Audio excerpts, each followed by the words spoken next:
excited to see who's going to be the ones stepping up. And of course, speaking about stepping it up, we are going to be playing through 4 maps here today. We are going to be starting over on Erangel, heading over into a little bit of that Miramar action before jumping into the hot and sweaty jungle.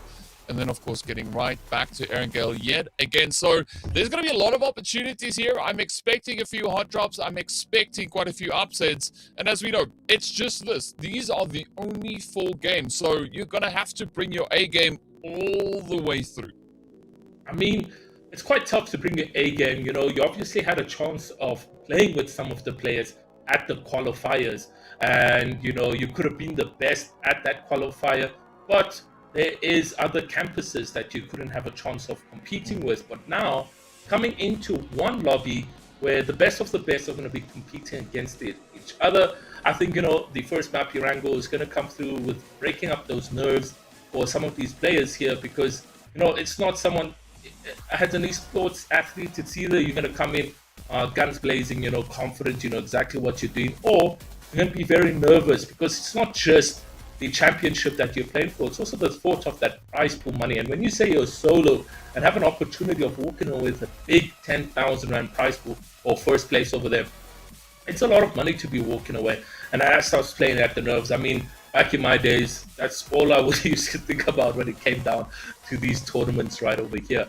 But I mean, the PUBG Campus Championship is brought to you by Carry First and PUBG Mobile. And guys, this is a good opportunity, you know, for esports growth here in the South African region, and as well as for the campus kids there that, you know, went through and participated in the 5 universities to find themselves here in the grand finale. Now, I'm looking forward to those 4 maps. Irango, I mean, you can tell us a little bit more about what is the strategy that these players can be expecting in the Irango map. Well, looking at the map of Erangel with solos specifically coming in, the strategy is going to change up quite a bit, but I'm expecting to see a few potential hot drops coming through. Positions like Pachinki could be quite hot. We could be looking at military base. We could be looking at South George, North George, also a little bit more over on towards that eastern side. So I think it's all going to rely quite heavily on where the flight path is and where those first initial zones are going to be going, looking at how the teams, or the players rather, will get themselves situated. And there is no opportunity for revive, right? If you get hit, that's it. Game over, done, you're out of here, and you're going to have to try and bring it into that next match. So I'm expecting to see the players go for a lot more of a strategic approach here, because you can't necessarily play the same way as you would if you were playing with a little bit of backup, right? The only backup here is you, so you're going to have to be very, very careful with how you take these engagements. So I want to see how that is going to play out, though. I mean, when it comes down to Battle Royale, no matter the game, it's always as solos is played very passively, and you start to see more of a hot flare going towards the end game side of things. I think, you know, we might get 1 or 2 hot drop spots and 1 or 2 eliminations of spawn, and we can now see that flight path come into play and the game officially starting. It's game number 1, guys, of the PUBG Mobile series. Yeah, this is going to be hot and sweaty across the board, but we also have a little bit of a something for our viewers as well. We've got a giveaways going on as well. So there's a total of 2640 UC. So that's 2,640 UC that will be giving away during each map. So to get into that, the viewers need to post on social media using the PUBGM CCZA hashtag, as well as at PUBG Mobile and at Carry First, to show us how they are watching the live stream. And the winners will be picked at random. I don't know what random is, but random definitely. If all criteria are met, and of course the winner will be announced after the broadcast. So not during the broadcast, but after. So be sure to head into every single match, show us how you are watching this broadcast, hit up those tags, and of course excited to see all of that on social media as well. But yeah, it is going to be go time now as we jump in right here into Pubg. We've got 2 players already getting ready for a little bit of a something here. We've got Critical and Demon. Critical coming through with the shotties. We did see a lot of the shotgun meta being a big thing, especially in squads. I'm curious whether or not that is going to hold true as we make our way through the solo gameplay.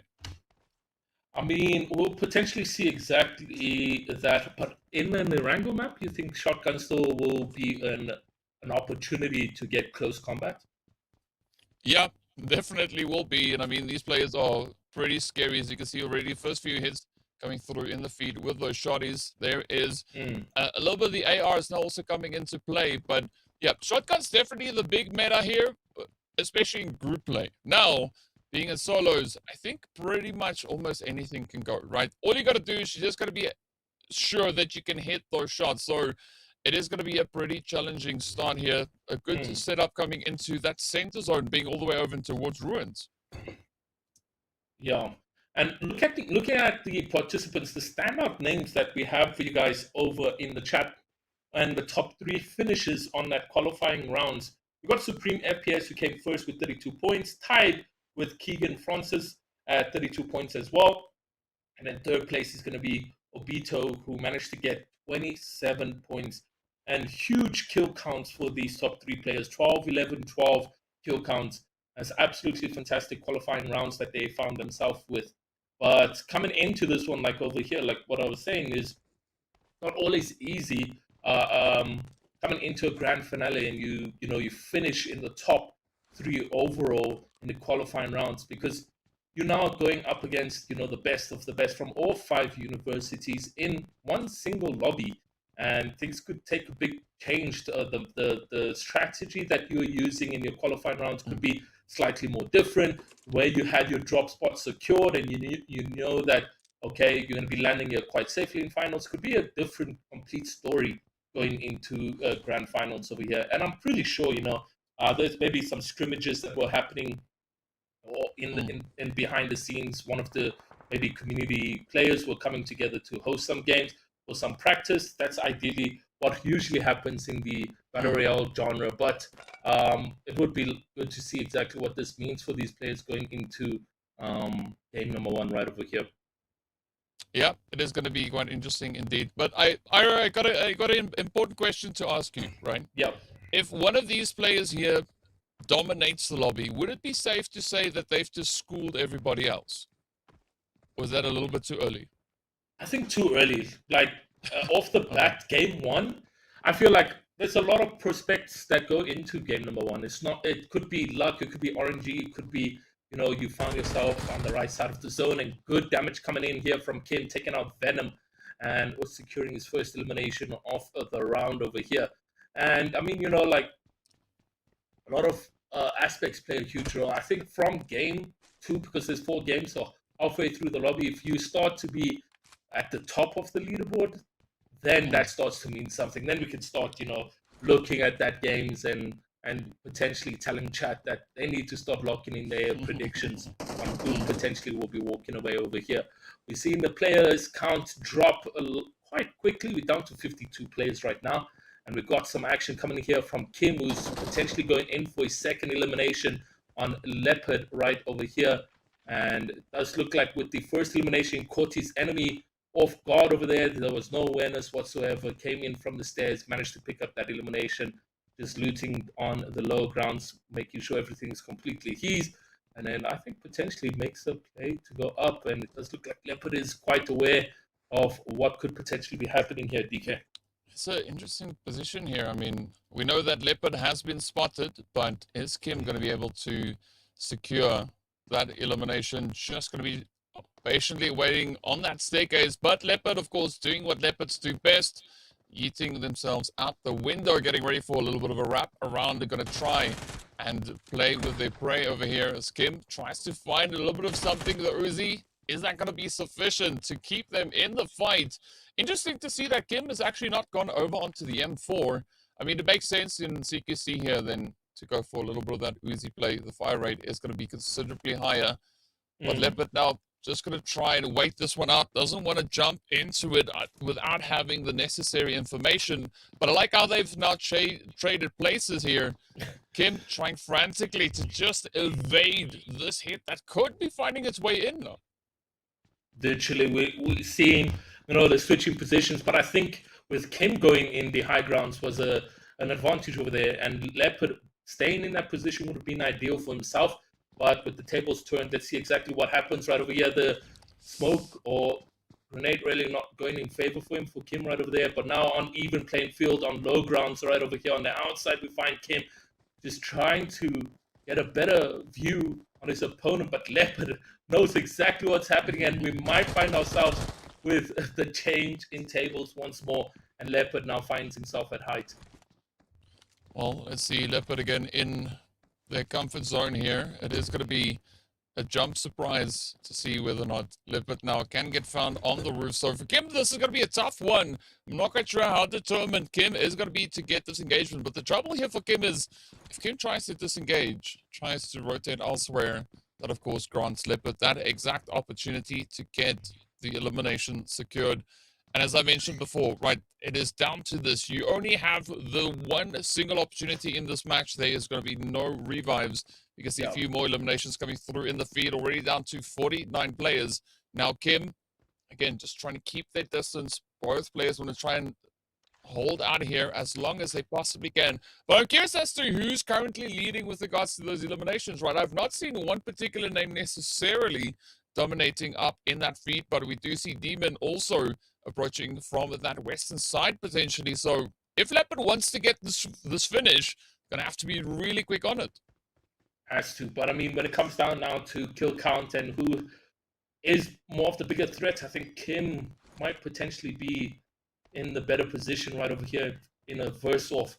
But as things stand, doesn't look like that's going to be the case for the two. We won't be able to witness that as we go over to where 3 Sky, and he's just in a vehicle rotating, 6 seconds on that danger zone to shrink, and we see 3 Sky with no eliminations, just rotating safely into the next potential POI. 47 players remaining, and I think we might have a stacker here going in towards endgame, and it's just going to be quite nice to see exactly what's going to come out of that. The action is going to be galore, and it's all about positioning, whether you're going to have natural height cover, or are you going to find yourself in a little house? Where's the zone going to finish off? All of those things play a huge role. Taking some couple shots to the vehicle, but not any damage to the body just yet.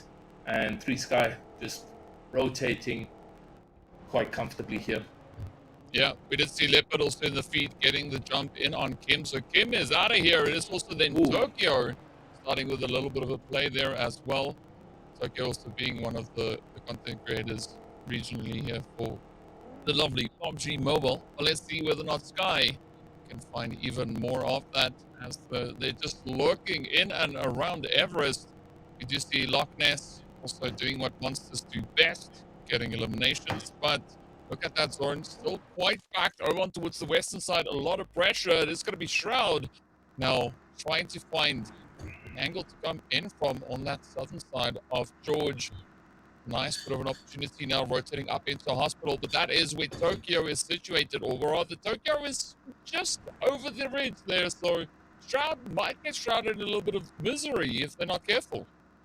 Yeah, you need to thread here, kind of scope in on where you're moving. 3 Sky managing to get an elimination with the vehicle over there, and that's going to be quite nice for him, getting himself a drop his Shroud, and he's going to be quite happy with that. We got the danger zone again shrinking once more for these players over here.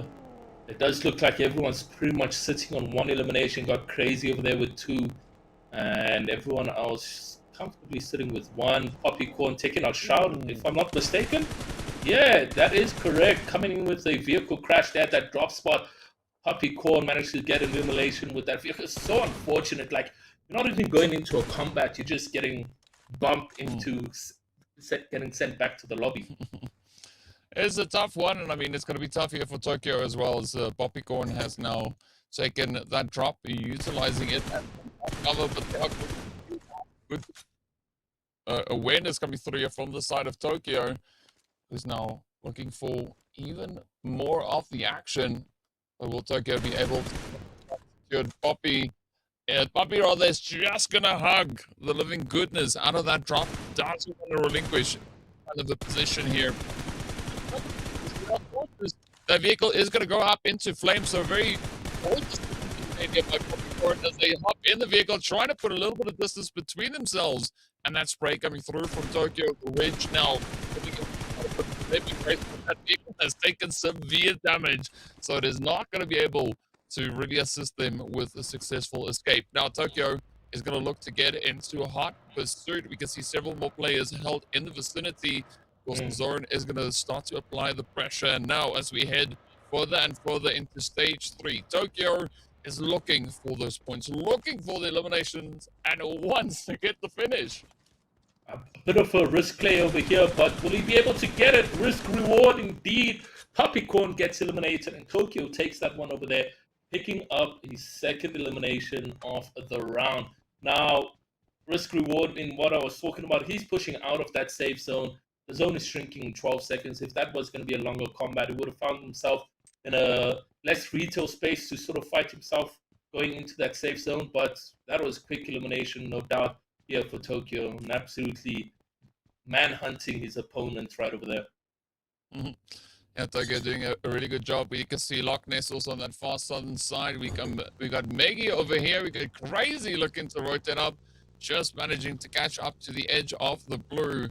But as we know, sipping on too much of that blue juice is not all too healthy for you, right? It first starts with a slight little bit of a tickle in the throat, and then it gets really bad for your health. So you don't want to spend too much time there. And of course, that is going to be the quickest way to make your trip right back into the lobby. But let's see, is Crazy going to be able to get more than just the 2 elims?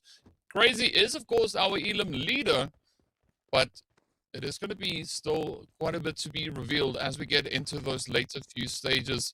So Crazy now having a long way to go, just over 300 meters to rotate up. Phase 3 is going to start to hurt, but phase 4 will hurt even more so. Ghost up ahead, so we could see even more action getting in. You can see Mafia and so many more other players all looking to now start to converge up into the zone.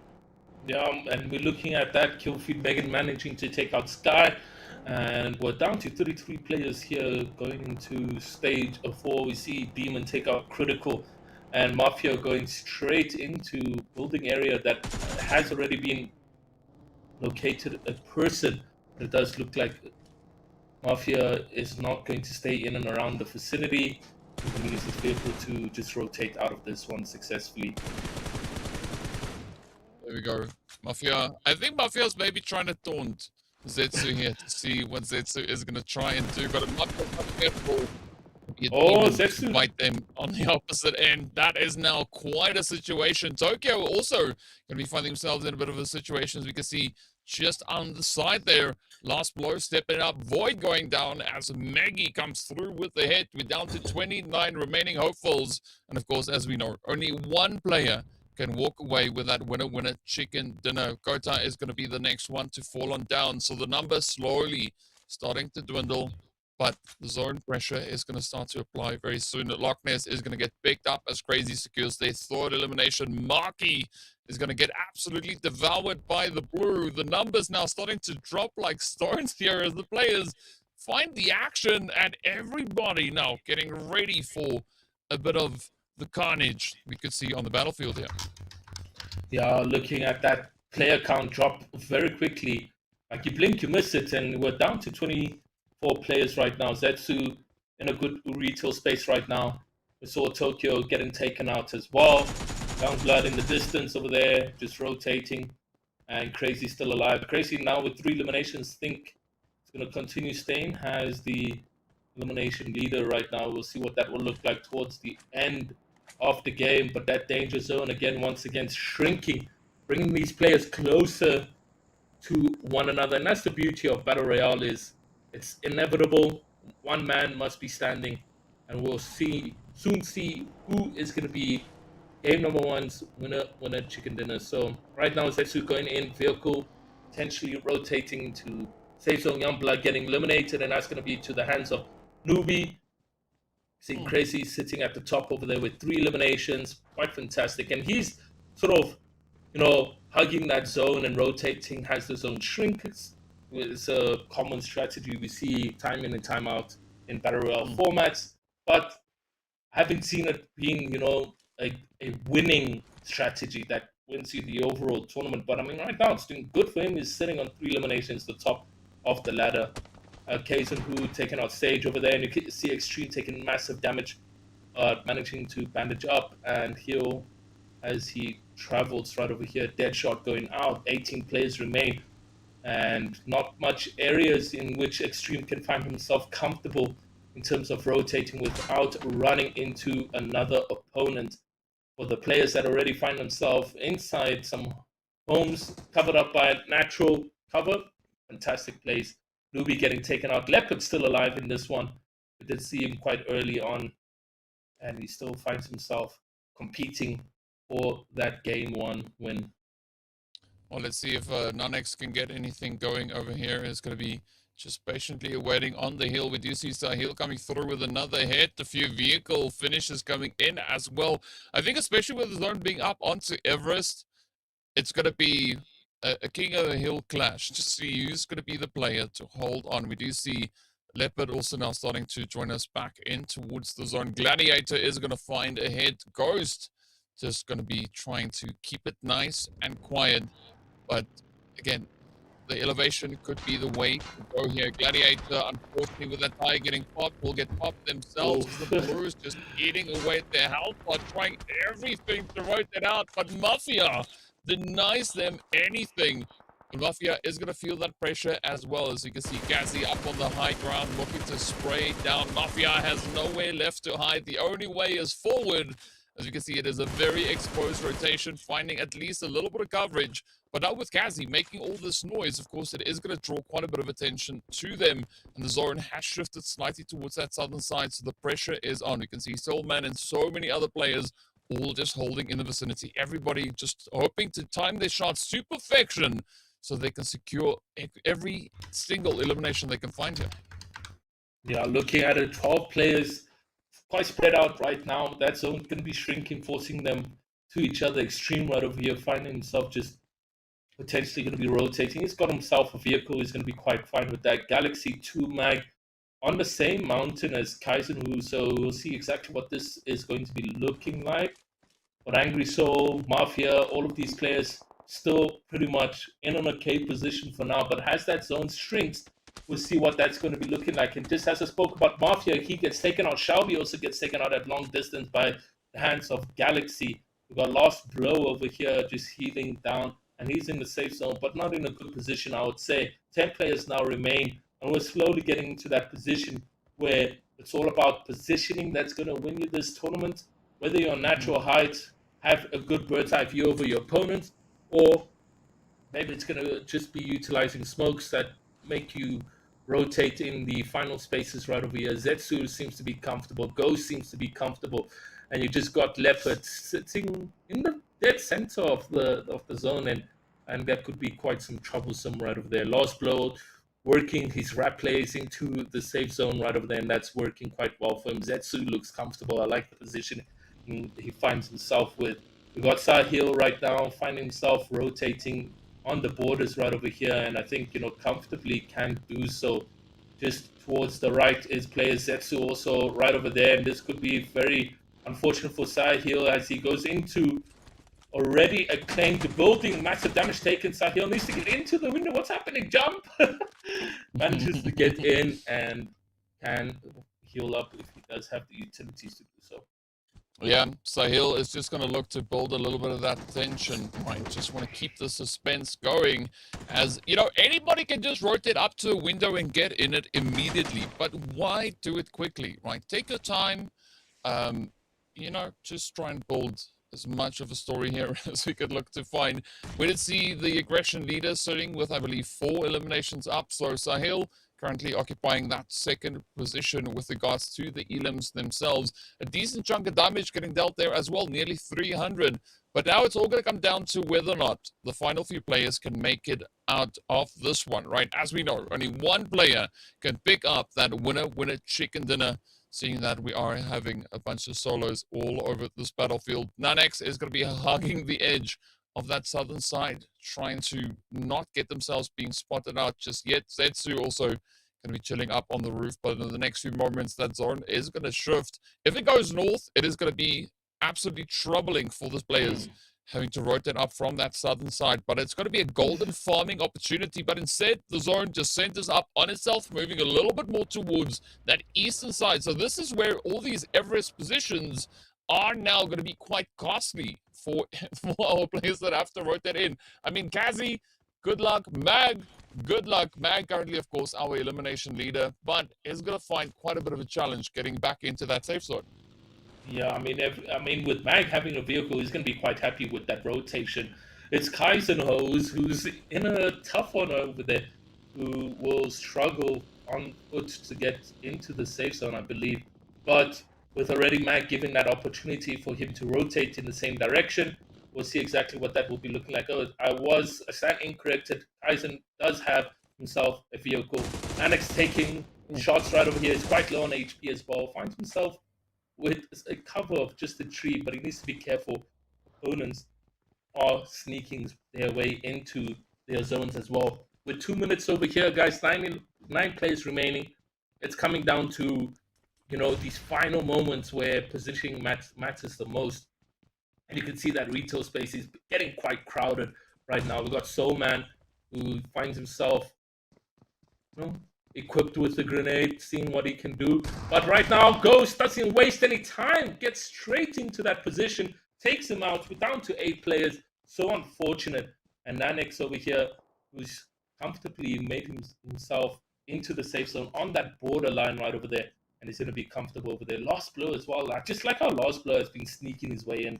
He's playing that rat format, and he hasn't taken any eliminations this round, but he finds himself in the top 10, which is quite fantastic. I think, the most important thing to Battle Royale is going to be those placement points, but it's always good to balance it out with eliminations.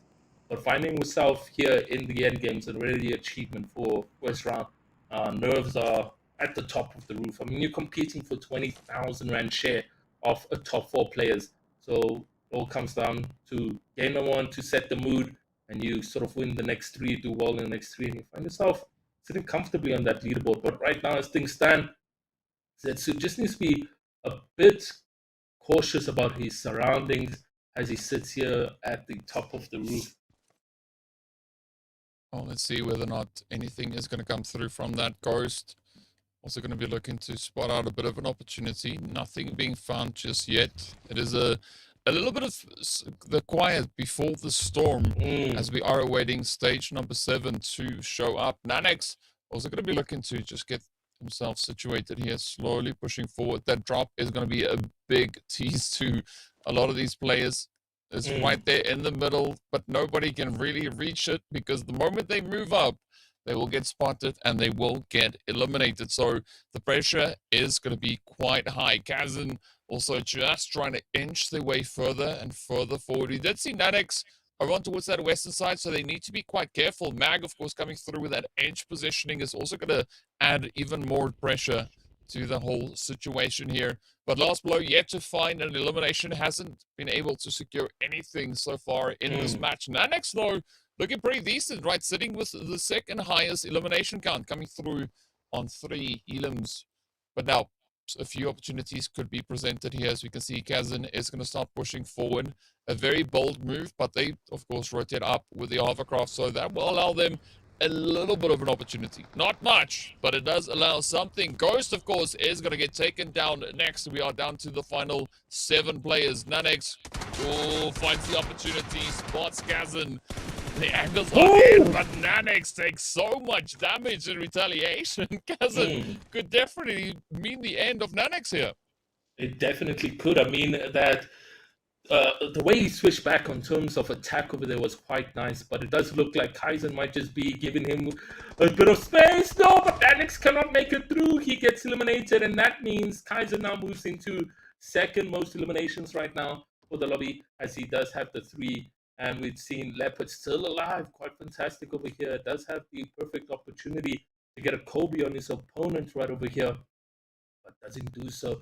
He's going to stay calm and at ease, maybe potentially lurk his opponent into this position right over here. But Kaizen has created the safe bunker that he has by eliminating Nanex. There's no one that's going to come from behind. Last Blow making those rat plays on the edge over there. The Kobe throw coming in from the opponent right over there. Doesn't connect to Leopard, doesn't get any damage. And now just healing is going to be himself. Zetsu goes into the building as Angry Sahil, and will they find themselves at the same level? They do, and Zetsu gets taken out. Sahil picks that one up. Beautiful damage, and we're down to 5 players in a very soon we're going to be noticing who's going to get that winner chicken dinner. All right, now Leopard throwing in some nades into the building for Sahil. Stage 7, 14 seconds until that zone shrinks. We'll see what this means for these players. Where is that zone going to rotate? Who's going to be in a safe position? Leopard gets taken out. Galaxy 2 Mag is responsible for that. And we're down to 4 players and 6 eliminations to Galaxy. Just a great showcase of performance coming out for first game here for Galaxy.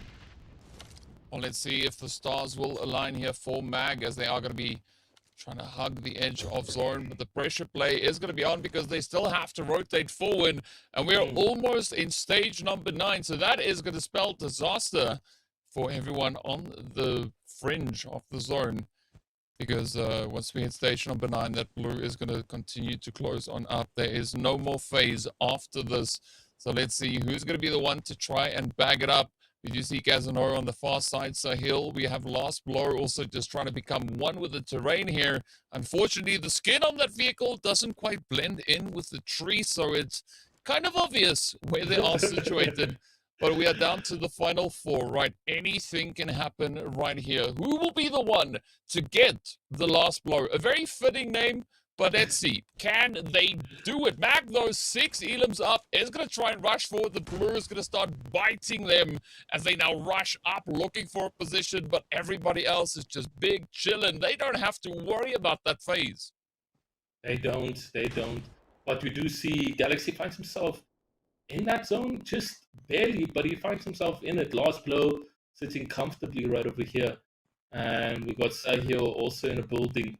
And I think, he's found himself in good retail space here for these final moments. But if he can position himself outside of this, I think Kaizen potentially has the best positioning because, he doesn't need to worry about his surroundings. He's got bird's eye view over everyone. And, Sahil is out of question. He doesn't know what's happening on the outside. He's just waiting for anyone to have confidence enough to push him. So he's not sure exactly where is people, what is happening, and just placing all those fire traps just in case someone is going to try and make the move to push in. And that is potentially going to be Mag right here. But he's fine, he's safe. And he does notice Sahil right over there. Trying to get a peak of shot opportunity, and it's those shotgun metas that you're talking about.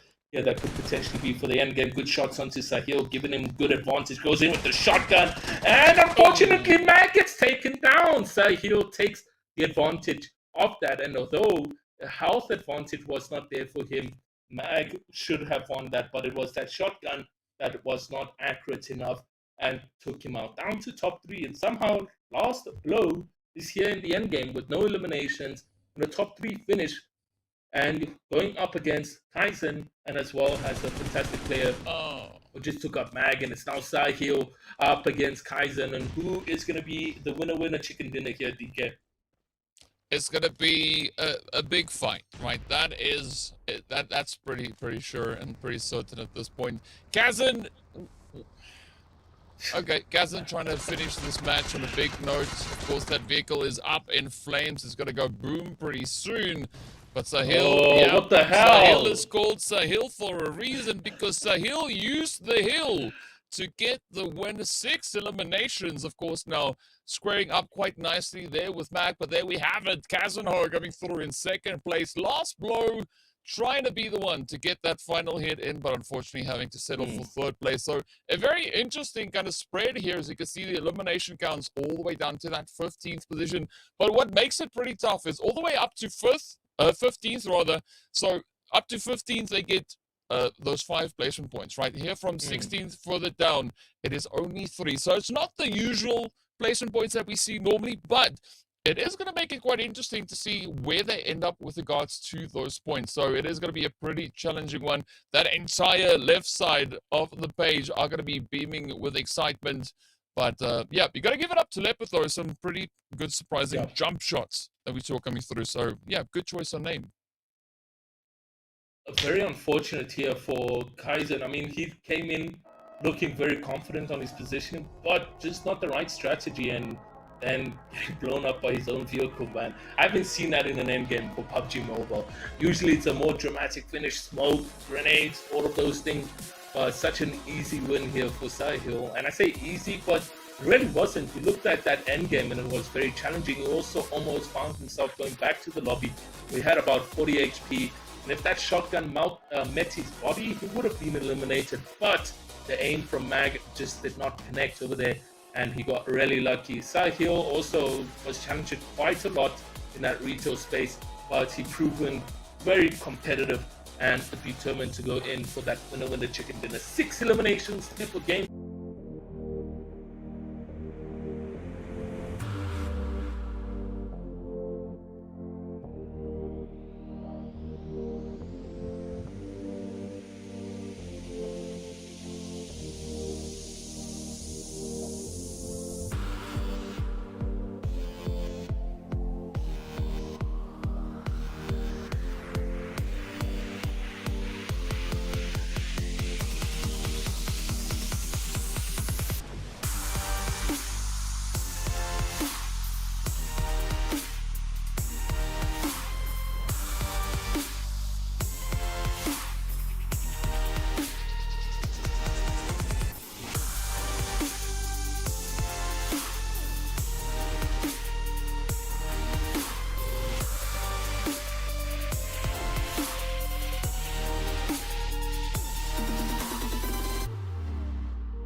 Hey, ladies and gentlemen, welcome back to the PUBG Campus Championship for South Africa, where these players are competing in a 20,000 Rand prize pool tournament. Now, game one has come to an end, and we're going to be looking at that leaderboard to see where everyone is standing on it. Well, standing or sitting, right? Yeah, well, it depends which one you want to look at it. But at the very top is Sahil with 16 points, only 3 points ahead of Mag, who are equal on elimination. Kaisen Ho in third place with 11 points right over there. And Paul Christopher was fourth with 9. And then we've got Ghost over here in fifth with 8. Nanix over here in sixth with 8 as well.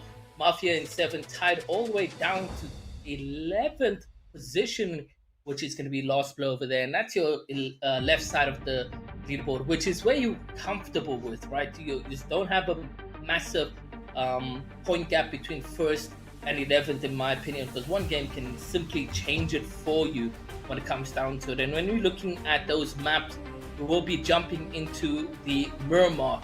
And Miramar is absolutely big. It's fantastic. Here you want to take advantage of your snipers, your DMRs, etc. for those long range shooting, and we'll see exactly what that is going to be looking like for our competitors. But on the right side, I mean, anyone here that you think should be on the left that isn't on the left? Well, that is an interesting question. I definitely like to see Headshot over there just because the name looks exciting, right? Yeah, you know, that's pretty much what it is. I'd love to see even more players now looking to contest, looking to see if they can sneak their way up into these standings. But of course, speaking about sneaking, speaking about standings, we are going to be heading up into Miramar, the Dusty Dunes, to see how the teams are going to look to get themselves played out through that as we hop onto the plane. And we are going to be coming in from the southern side, rather, as we sneak our way up in between Puerto Pareso and Partona, of course, heading all the way over to El Pozo. So this is going to be an interesting one. I'm curious whether or not Chumacera, Los Leones, Pecado, all these places along the way are going to be receiving quite a bit of action here, or are the players going to look to take a little bit of a different strategy? But the big question here is, will Sahil be able to clutch it out yet again? Already starting the match off with 16 points. The pressure is going to be on. And if this lobby is going to look to do what I would maybe hope them to do, they could be going out there looking to pick up every single other player along the way. Let's see what that's going to be looking like. I don't see hot drops coming into it. And, I think like there was some scrimmage that happened before, and these guys managed to practice a little bit. But just looking, I don't know if it's the same Sahil when it comes down to participants on the qualifying rounds, but it's Sahil finished 32nd on the qualifying with only 5 points to him right over there. So he sneaked his way into this tournament over here. But with game one's performance, he looked like a pro. He looked like he's been doing this for years, and he took control of that game quite well. And it just comes to show to you that qualifiers don't mean that you're the best of the best.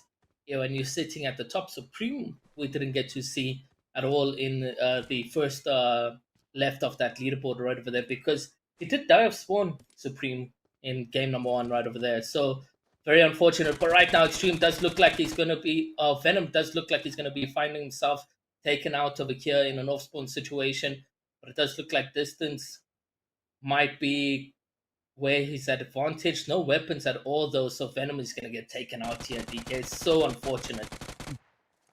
Yeah, that tree is only so wide. There's only so much you can do. So Etienne is going to look up to close this one out. Yep, there we go. No surprise to see Etienne get those shots. Unfortunate start there for Venom, but Etienne was just the anti-Venom, so it makes a whole lot of sense. Now, the zone has, of course, centered up right to that northeastern side of Los Leones. So it is going to be interesting to see what will be happening up into Impala, and of course, the rest of the map as well. San Martin could be a little bit hot. We could see something happening right here up in Power Grid. So up comes Obito. We did see a shout out for Obito in the chat, but down goes Obito. So very unfortunate to see Obito getting taken down so early on. Soulman, though, doing a pretty good job here. We did see another player called Soulman. Maybe it is exactly this Soulman securing 1 elimination in the previous match, and of course finishing anywhere between the five placement points as well. Meanwhile, Extreme is going to be big chillin here as well, holding it nice and quiet up into San Martin. We don't see too much opposition here. We got Sage on the opposite end, so it could be an exciting turnaround. And of course, we have Turn Ever, I believe. Turn Fever. There we go. Probably helps if I read properly, right? Turn Fever over on the edge there as well. So it could be quite a bit of a surprise coming through onto Extreme. Could be a bit of a surprise right over there, but it does look like he is at distance, so he's still quite comfortable right now with the way things are looking like. But I just want to give away some information to the viewers. There's a giveaway that you guys could win. It is a total of 2,640 UC points, and all you need to do is go onto social media and make a post using the hashtag PUBGMCCZA, and as well as tag PUBG Mobile and at Carry First. On how you guys watching the live stream, you can put a picture of the live stream. If it's from Carry First, if it's from PUBG Mobile Africa Official, just let us know, and the winners will be picked at random if all criteria is met. So if you guys want to be walking away with that giveaway, just make sure to go ahead onto social media using that hashtag PUBGMCCZA, as well as atting PUBG Mobile and at Carry First. Now, coming through over here with these players right now, as things stand, 49 players. Leopard picking up an elimination, quite fantastic for him. We've got Demon over here, just quite close to light 420 here in Northbourne's position as well. Utility is quite low, so he needs to be careful on how he's going to be taking or approaching this fight if it does go into it. But as things stand, it's quite slow for these two players here in this vicinity. Yeah, it does seem to be a little bit slow. But as we can see, Demon on the screen there needs to watch out for the player on the opposing side, because if they start tickling, it's going to be quite tactical. We do see Tom Astro also here on the opposite side of Picado. We do have Nanex in here as well, so could be a bit of a continuation, but it is going to be a big gamble for Nanex up in that casino, because once he makes it to that top floor and he gets to the opening in the wall, that would put them right in line of sight of Tom Astro. But luckily, Nanex has a good read on the situation, quickly deals with the opposition. One player down. Now there's one more left to go. So Maggie rather, is going to try and just keep a little bit of silence there for themselves, trying to maybe get the jump in here. We do see a vehicle explosion coming through here as well, as Siabonga is going to be taken on down. A quick rush now as Nanex looks to rotate up. Meggy is going to keep it nice and quiet, is going to try and utilize that. Nanex has been found. But let's see what the response will be. Is it going to be a full showing of aggression coming through from the side here of Nanex? Or will Maggie maybe be able to get the jump in? Nanex now trying to get a good sus on the play. Nice bit of third-party peek, making sure all the angles are covered, that there's no element that they are not aware of. But the pressure is on here. I mean, Nanex performed quite well in the previous match, picking up those 3 eliminations. Currently sitting with only 1. Is Meggy going to be the second Elam, or will this be the end of the run here for Nanex? Just a little bit of caution up in the window. A few utilities, once they start flying on through, that could maybe spell a bit of disaster coming through then. But so far, Meggy, Nanex, both just keeping their distance. And Picado is surprisingly quiet. I was expecting to see potentially maybe even more people looking to drop in here. But, well, now the pressure is on these two players to make the most out of the situation. They've got a lot of participants also still caught out in the blue. So there's going to be an interesting rotation. Of course, it is solo, so there will be no opportunity for a res. So if the blue kicks your butt, well, that is your butt then kicked completely. Speaking about butts, though, Sky is going to be moving up, and a beautiful segue there from me. Well done, DK. Thank you so much. It's going to be Nanex looking for the jump onto Maggie. Will Nanex get it? Come on, Nanex. Oh, no ways. This is perfect opportunity for Nanex, but he does take the time to sort of take the opportunity to get onto Maggie over there, Maggie. And he has now gone into the building on the low grounds. So it's all about positioning who is going to have the better advantage in terms of scope And right now, we move over to Sage, who finds himself in a fight against Deadshot. We did see um, the likes of DK saying he's hoping to find this player do much better. This could be the turning point here for him if he's able to pick up some eliminations. There's two players in this vicinity, Soulman quite close, and as well as Sage right over here. Sage in the open right over there, in an opportunity, but he needs to be careful with third parties coming involved over here as well. Deadshot, unfortunately, has he taken any shots in there? So, man, third party in perfect shot coming out from him. And that is his third elimination of the round over here. And it doesn't look like Soulman wants any furthermore action. He's happy with that elimination point coming in for himself and are now going to be rotating out of this one over here. Deadshot still remains alive and fighting over with 40 other players remaining. Yeah, I mean, for the Soulman, rather, it's a pretty good spot, right? The most eliminations, the most damage currently on the board. So, good way to kind of set that precedent. But now, it is going to be a little bit of contention coming in here for Shaddy. As you can see, Los Leones not being completely open. Soulman now maybe going to be found here. Let's see if anything will be happening.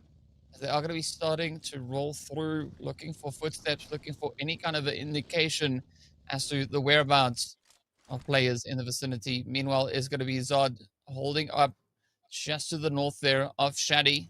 Pretty sure that Shaddy has already been spotted. You can see both players essentially just staring at each other, admiring the skill the other player has had to make it up into Los Leones. But it might be short-lived as Jelly is going to come rolling through as well. So whatever they want to do, they got to get right down to business because, as we know, eliminations are up for grabs here. And, of course, everybody is playing for that share of the prize pool. So 10K up for that first place. Who's going to be the one to sit at the top of the board? Meanwhile, Mag is going to be lighting it up there as they get a spray across the way. Jelly now looking for that southern positioning. And I think for these players up into the lovely Los Leones, it could provide them with quite a bit of an opportunity. We see Sahil also coming through on that far side.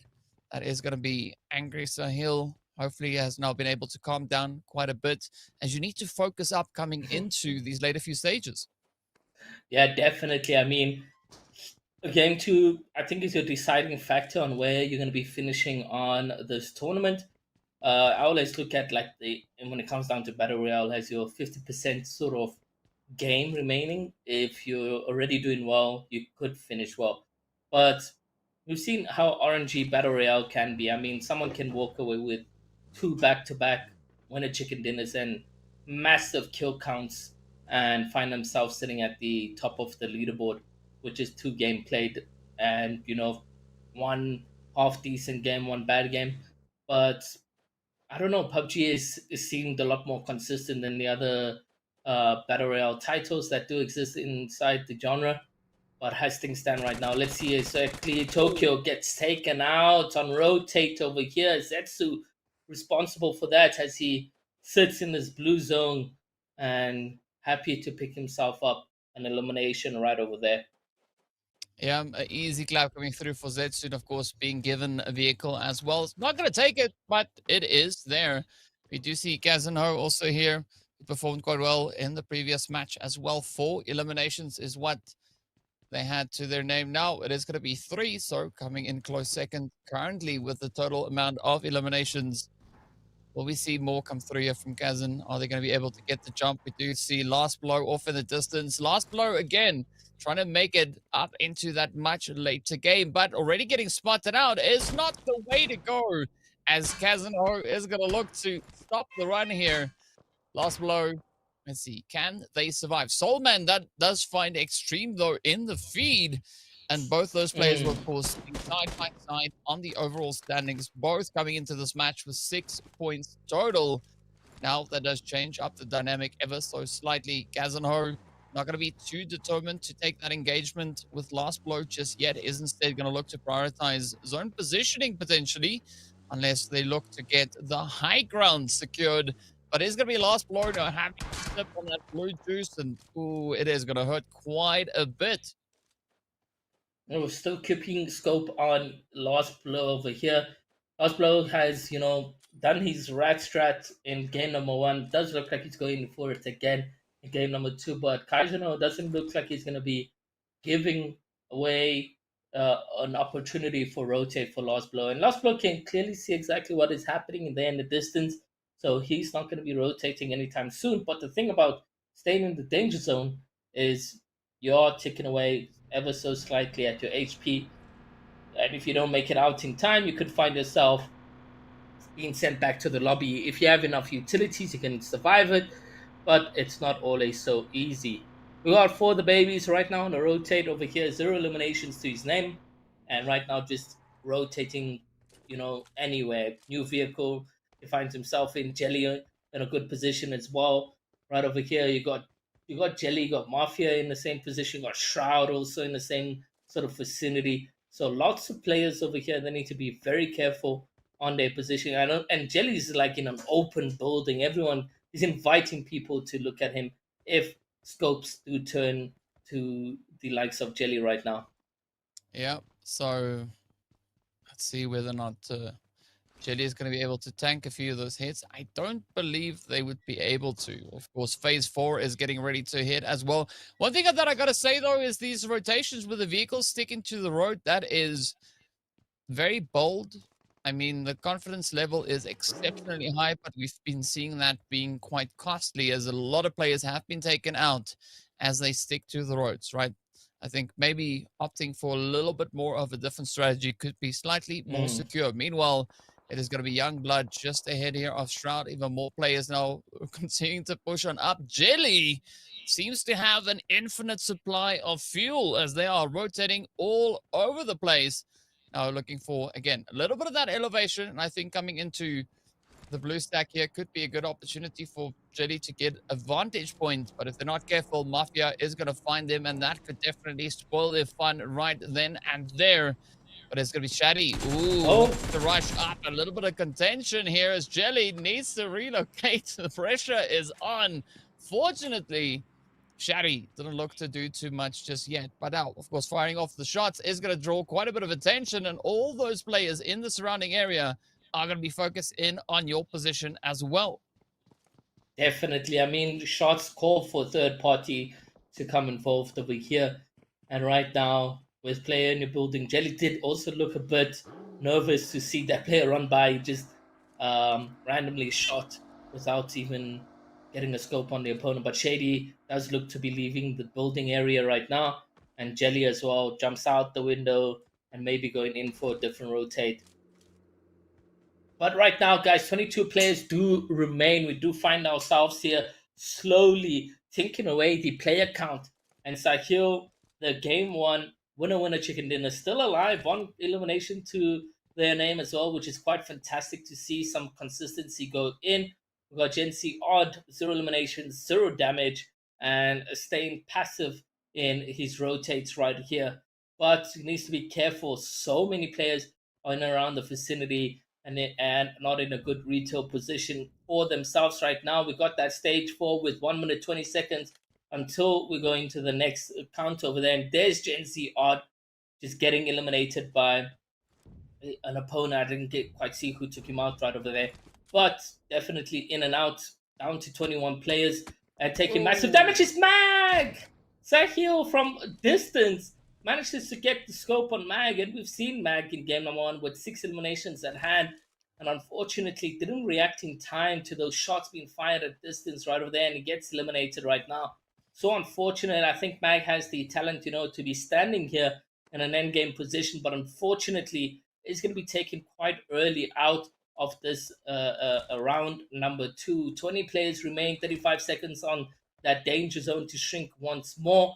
And we're seeing so many of the players that were part of endgame get taken out quite early right now. We got Ayanda who's going into rotate, but Devil just warning some fire shots right over there, potentially going in for a throw there, but he's going to get spiked and take massive damage.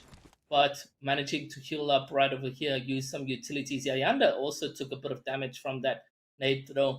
But other than that, he's got pressure now with the danger zone just sneaking in behind. And I think he's going to be fine with the safe zone right now. Well, let's see if Ayanda can double down on the aggression here. Devil showed that fire and flames will not prevent them. They'll even catch the molly with their body. It just works that way. But the zone is going to apply a lot of pressure onto them. So Shroud with the off angle could definitely be quite devastating.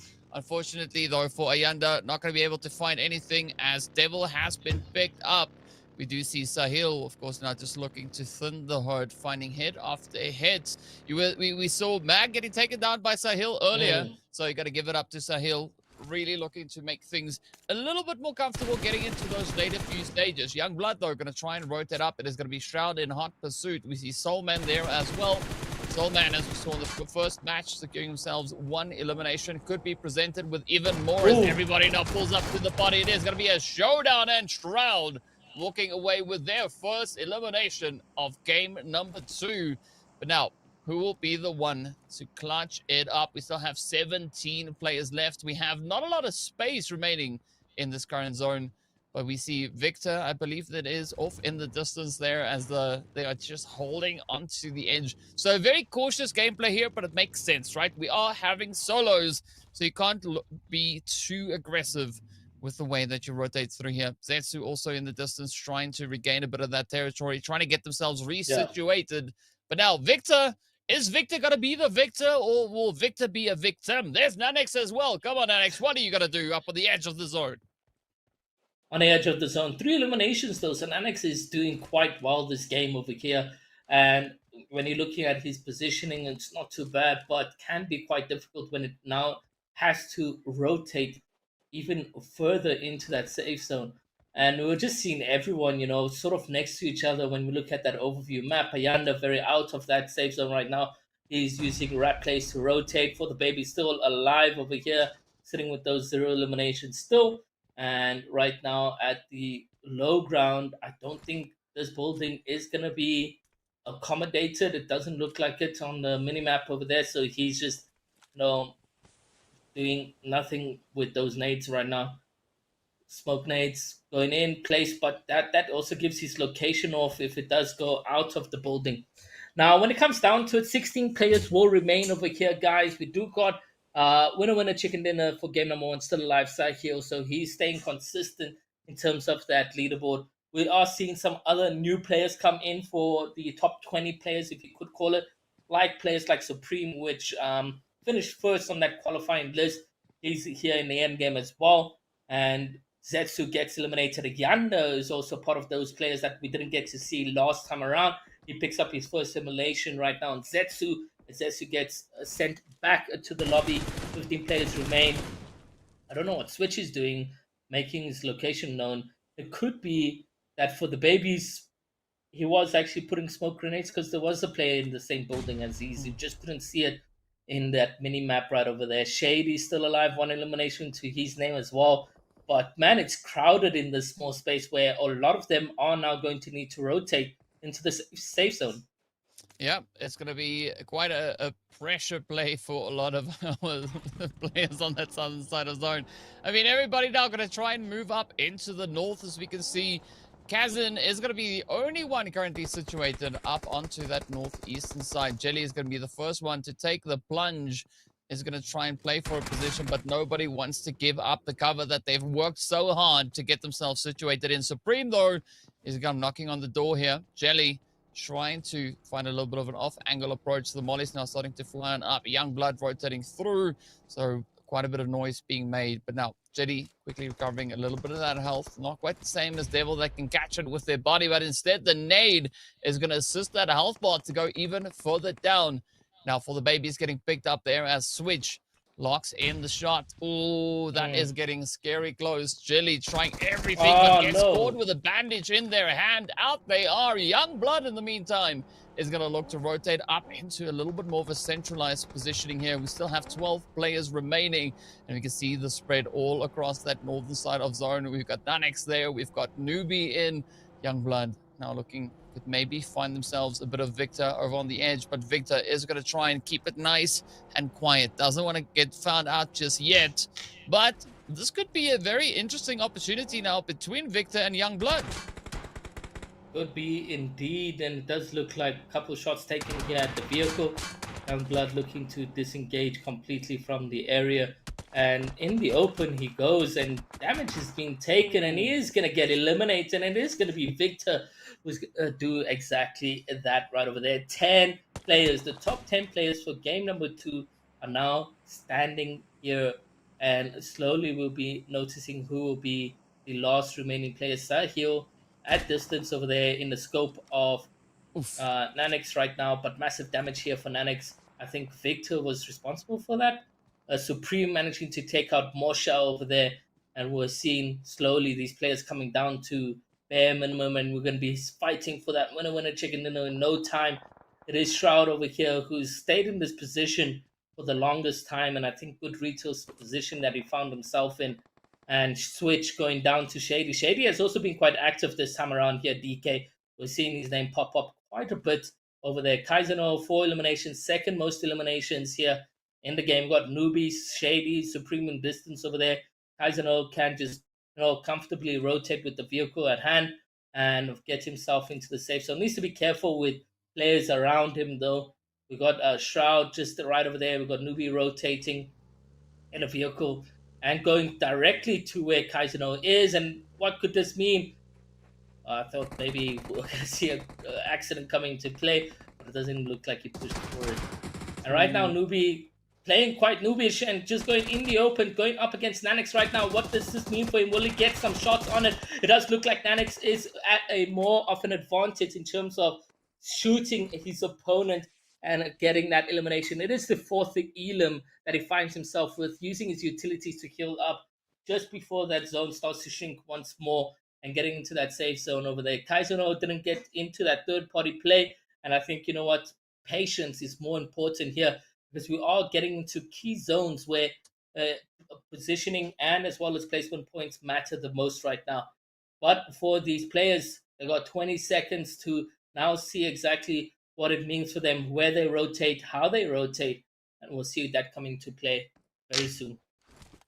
Well, now the pressure is going to be on here.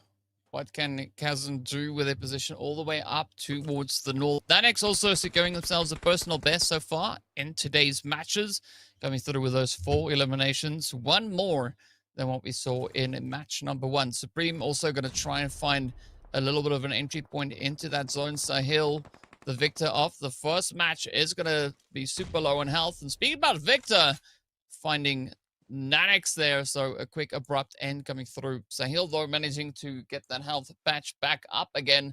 Shady is going to be hiding behind the box. So Shroud finding Victor. I love the chain fights. Continuous hit after hit, continuing to just double down. Sahil now going to try and use this opportunity to get repositioned, relocated. But you got to watch out. Shroud and Kazano are going to be right on the edge. Supreme trying everything they can to catch up to that push now. But here we have it. Shroud heard a few noises being made on the side. Sahil getting met with a beautiful nade over the top. One more nade could end the run right here. Shroud is going to now try to aggress as they come forward. The nade is on the money. Shroud slam dunking their way into the top 4. Perfect Kobe's right over there. Sahil gets taken out. No back-to-back wins for him. Kaizeno gets taken out at distance. Supreme is coming back, reclaiming his positioning that we did see on that qualifying list. 5 eliminations, sitting at as the elimination leader right now for game number 2. And I mean, he's been aggressive. He's done well. He's put himself in good positioning, taken massive long-distance range shots. Shroud taking a bit of damage right over there. 3 players remain, and that will be determining who will be walking away with the winner chicken dinner. And right now, it is between Supreme and Shroud on whether this 1v1 is going to be taken forth. But Shroud needs to be a bit careful. Shady is at a position where if he moves just over this heighted position, he can perfectly see where Supreme is located and take him out, and it will be a 1v1 against him and Shroud. And I think if Shady is smart, he could potentially do that. He heard the shots come through, no doubt. So putting in a couple of smoke grenades is going to reveal his location. But Shady right now, let's see exactly what happens. Well, here we go. Shady just trying to play the elevated angle here, but unfortunately it is not quite within that zone. So Supreme and Shroud They have the setup. I'm not sure if that AWM is going to be of any use to Shady right now. Supreme, though, is going to be spotted out as they look to run back into the zone. Shroud not being able to get that shot in just yet. Getting really close, but unfortunately not close enough. But Shady on the high ground could definitely be a major upset here for the success of Supreme. And this is a very uncomfortable sandwich to get caught into. But now, Shady inching their way forward. The Blues still just nipping at their heels. This could be either a phenomenal play or an absolutely costly engagement. So far, it seems to be costly because right down they go. Now, it is Shroud and Supreme looking to settle the dispute. Who will be the player to secure themselves the winner chicken dinner? Supreme now sitting with a very comfortable 5 eliminations to their name, looking absolutely phenomenal at this point. Shroud coming through with 4, so also having done quite a bit of damage here, but it is stage number 9, so there is no more phase after this. It is only go time. Now, who will be the one to get that victory? Who will be the one to walk away with the winner chicken dinner? But this is great for both players here. I mean, Arrow, neither of them have made it to this stage in the previous match, so again, good to see everybody looking to push the envelope as far as they can. Shroud, of course, finding themselves in a bit of a situation here, right? Both Shroud and Supreme equally spaced from that center zone. But as you can see now, Supreme has taken the opportunity to play for a little bit of an advantage. Shroud, rather, trying to get up onto the roof, trying to play a little bit of that elevated positioning here, trying to see, can they get a good read already? They know exactly where Supreme is. Now comes the barrage of utility, sending everything out, excluding the kitchen sink. But one well-placed nade is all that's needed for Shroud now to get that Kobe over onto Supreme and, of course, walk away with a very fat winner chicken dinner. Will Supreme be able to end it? 1-8 also either which way, right? It is coming down to the wire. No one wants to be out in the open, but that blue is going to force the hand. Shroud now starting to push up. Unfortunately, the wall is going to provide very strong cover here, but Supreme still on the ridge. This could be their ticket to that winner chicken dinner. As you can see, Shroud now having very limited options. The next play is going to be quite a revealing position then. Is now a quick re-scattering here. Shroud and Supreme are in the final showdown. Oh, come on, get the hits. It's almost there. Down goes the shots. Come on, Shroud is super low on health, and there we have it. Supreme will reign supreme as they get their hands on the dub. The winner chicken dinner, 6 eliminations. So a lovely 16 points heading over to the side of Supreme. Yeah, honestly, beautiful showcase of performance, and really RNG played in his favor, right? We did see Shroud, who had the better position in terms of natural cover in and around him, but that safe zone was just not for him. He was endangered by that blue zone and had to push towards Supreme, and Supreme just stayed patient and got awarded in the end over there. So that was quite fantastic to see coming out for Supreme, managing to get himself the winner chicken dinner, and I think also proving, you know, to all the competitors that, guys, I didn't just finish at the top of the qualifying list for no reason. I am probably the best that you guys can see. And with game 1, we saw him get taken out very, very early. But with now the performance that he showcased right over here, we see him at the top of game number 2, and as well as the most eliminations you can get in game number 2 right over here, which is absolutely fantastic. Shroud on the other side of things also, you know, puts a lot of effort. He found himself in dangerous moments, but he won and got himself in a second place position right over there, which is quite fantastic to see come out over there. A couple of disappointments here is, you know, Mag going out quite early at the 20th position. But other than that, guys, this was Miramar.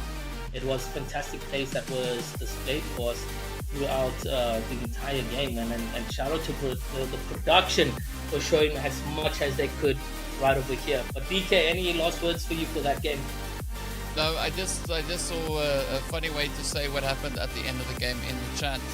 Someone say Supreme clenched and then took the dub, right? I mean, very true.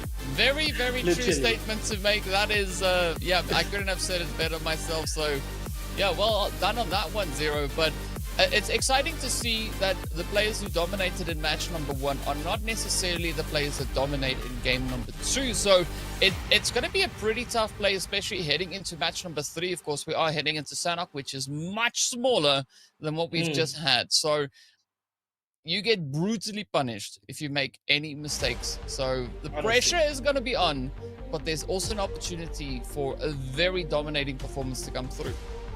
Definitely, it's the third-party map of Battle Royale. Guys, we'll be back for game number 3. Just make sure you guys don't go anywhere. Don't forget about that giveaway where you guys could be walking away with a couple UC points right over there. All you gotta do is go over to social media, make a post using the hashtag PUBGM, and then CCZA, and all you need to do is at PUBG Mobile and at Carry First. Let us know how you're watching the stream out over here, guys, and we'll see you guys in just a bit.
We are back with even more action of the PUBG Mobile Campus Championship for South Africa. Now, two games have gone by, done and dusted, and we have two separate winner-winner chicken dinners. The first game was Sahil, second game was Supreme, managed to prove himself over there. Will the third game serve differently for these players right over here? Well, we have yet to find out. But I think DK, looking at this leaderboard that's about to show up right now, there's going to be a lot of changes here, and we can definitely see that coming in. Sahil still remaining in that first place position, but only 4 points. Kaizano coming in there in second with 22 points. Mag in third with 18. Nanex in fourth with 17. Supreme pushing all the way to the very top with that 16-point game that he got in game number 2. Soulman in sixth over there with 14. Crowd in 7 with 13, tied with Mafia. 9th is Movie, tied with Switch in 10th. And we got Keegan Francis in 11th with 11 points and tied all the way down to the 13th place position. Now, big changes coming through over here. Obviously, the biggest one is going to be for Supreme, where he managed to get that first place with 6 eliminations, guaranteeing him 16 points. And that just shows that, you can have the worst game to play, but then come out and finishing now in the top 5 positioning of the game number 2. Yeah, you can have your toast buttered on both ends. And speaking about getting your butter toasted, we are going to be hopping straight into the lovely map of Sanok. Yes, I did say get your butter toasted, because why not? We are going to be jumping into a map where the flight path doesn't really matter. It's all going to be down to where the players are going to look to get themselves situated. I'm hoping to see a little bit of a hot drop, maybe, potentially, right? We've got Brute Camp in there. We've got quite a few other positions. Hatin is also usually a spot that gets quite a bit of a reception there as well. Ruins, by none. So many angles to go for. Paradise, okay, a cow, Tatmok, anywhere could be the hot spot to go for. We do see a little bit of potential action now starting to build in both that northwestern island as well as a little bit further down to the south. Sami is going to be receiving a few players heading in that direction. But now it's all going to be down to go time, right? Hatin could be our first point of contention here. Could definitely be. And I mean, a lot of drop spots are going to be contested here off the bat. And we got Kovacs already in the suit of equipping some utilities, picking up some weapons, found himself with the shotgun and as well as an AR, which will be quite good for him and not wasting any time looking to go into the next building where Astro is going to be quite near, and he needs to be careful of his surroundings already, just sorting out his loadout, making sure everything is good. And we've got Kovacs right now just sitting in that building right over there. And it is going to be a hard time with 3 players. Astro coming in very close over here, also ready for some action. And Uzi's at hand, if I'm not mistaken. It's an interesting push coming through here from Tom Astro. We did see Tom also in the previous match, also getting into some early engagements, not spending too much time staying stationary, but now steps up, spots the angle, boop, boop, boop, and there we go. Easy claps. Tom Astro not even breaking a sweat, right? Yeah, did break a little bit of HP there, but it's like, I mean, that was yeah. Moving in, it's like, okay, I'll just walk slow, turn to the player, go, hi, how you doing? Having a good day? Yeah, sure. It's like, all right, well, lobby's over there. What? Lobby, I said, brah. And yeah, both reactions from those players were quite questionable right over there. I mean, Kovacs had a whole nap while that play was in front of him, and then woke up to shooting some shots over there. But unfortunately, could not get the victory over there. Nanex, however, on the other side of things, picking up his first elimination. Kaizano getting taken out very early to the hands of Sky, and that's going to be quite tough for him over there, needing the final game then to be to the T perfect, because he's sitting in a comfortable position to be taking home some of that prize pool. But when you get eliminated literally off the bat, you're not picking up any points, then you find yourself needing to be perfect for last game. Nanex going up against Ghost right now. We've seen this in the past as well. Let's see exactly who can come out on top right now. We do got Victor, Nanex, and Ghost, and it is going to be Nanex who takes the victory over here. The second elimination, also sitting at the top right now with 2 eliminations at hand. I mean, we're talking about, a lot of the action going to be boiling in this map, and this is the most fun map for me. I mean, even when it comes down to just how quick combating is going to be, it's all about looting and moving on to the next fighting position. And if you take too long, you just invite third parties to join up and get involved as well. We did see Victor last time around. I think for DK, it was more favorable, or wishing that Victor could do well. Unfortunately, didn't get to the very end to grab that victory and got sent back to the lobby. Could it be different for him this time around? We're going to have to wait and see. Yeah, we definitely will have to wait. But now we see the players not necessarily overly committing to getting aggressive, right? You can see a lot of distribution all across the map. So you got to be thankful that the players are respecting the space, but this is solos. They got to step it up. They got to look to make some other people angry. Why not? Because it works. Loch Ness now going to be just chilling over here. It'd be so great if Loch Ness went into the water, right? Because then for once at least, I can say I have spotted Loch Ness. But I don't think that's going to happen anytime soon, as Loch Ness, of course, makes a quick way back into the lobby. Is going to be Zetsu to end the run for them. Extreme now looking to get a little bit more of an elevated position here as they look to play the high ground situation. This seems to be Cave or somewhere. No, Cave is much further down south. So, yeah. I mean, it's not too far away, of course, up in towards Kampong. Cave right over on the edge, but Extreme needs to be cautious because Zetsu is over on towards that southwestern side. And as we know, Zetsu has already gotten a little bit of a taste of the action. Is going to look for more, as they have only one elimination currently to their tally here. Of course, with the big cat on your back, you know, you're going to have to be hungry because it's just going to be so demanding. But yeah, where will these players choose their next engagement? That's going to be the big question here, Aero. Yeah, let's see exactly what it looks like. I mean, we're down to 37 players already so quickly, DK, and that just shows exactly how many drop spots were contested and who are the aggressors. Mag alive here, and we didn't see a big performance come out from Mag as he did get eliminated quite early. Supreme winner chicken dinner for game number 2 has been taken out by Nanix, if I'm not mistaken, right over there. So Nanix taking out that winner over there is going to push him out of that top 5 positioning.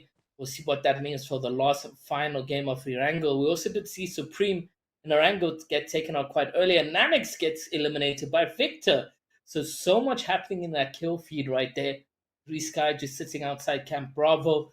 Sahil rotating in the open over there as well, and we do see Sahil alive, which is quite fantastic. He's sitting at the top of the leaderboard right now as things stand.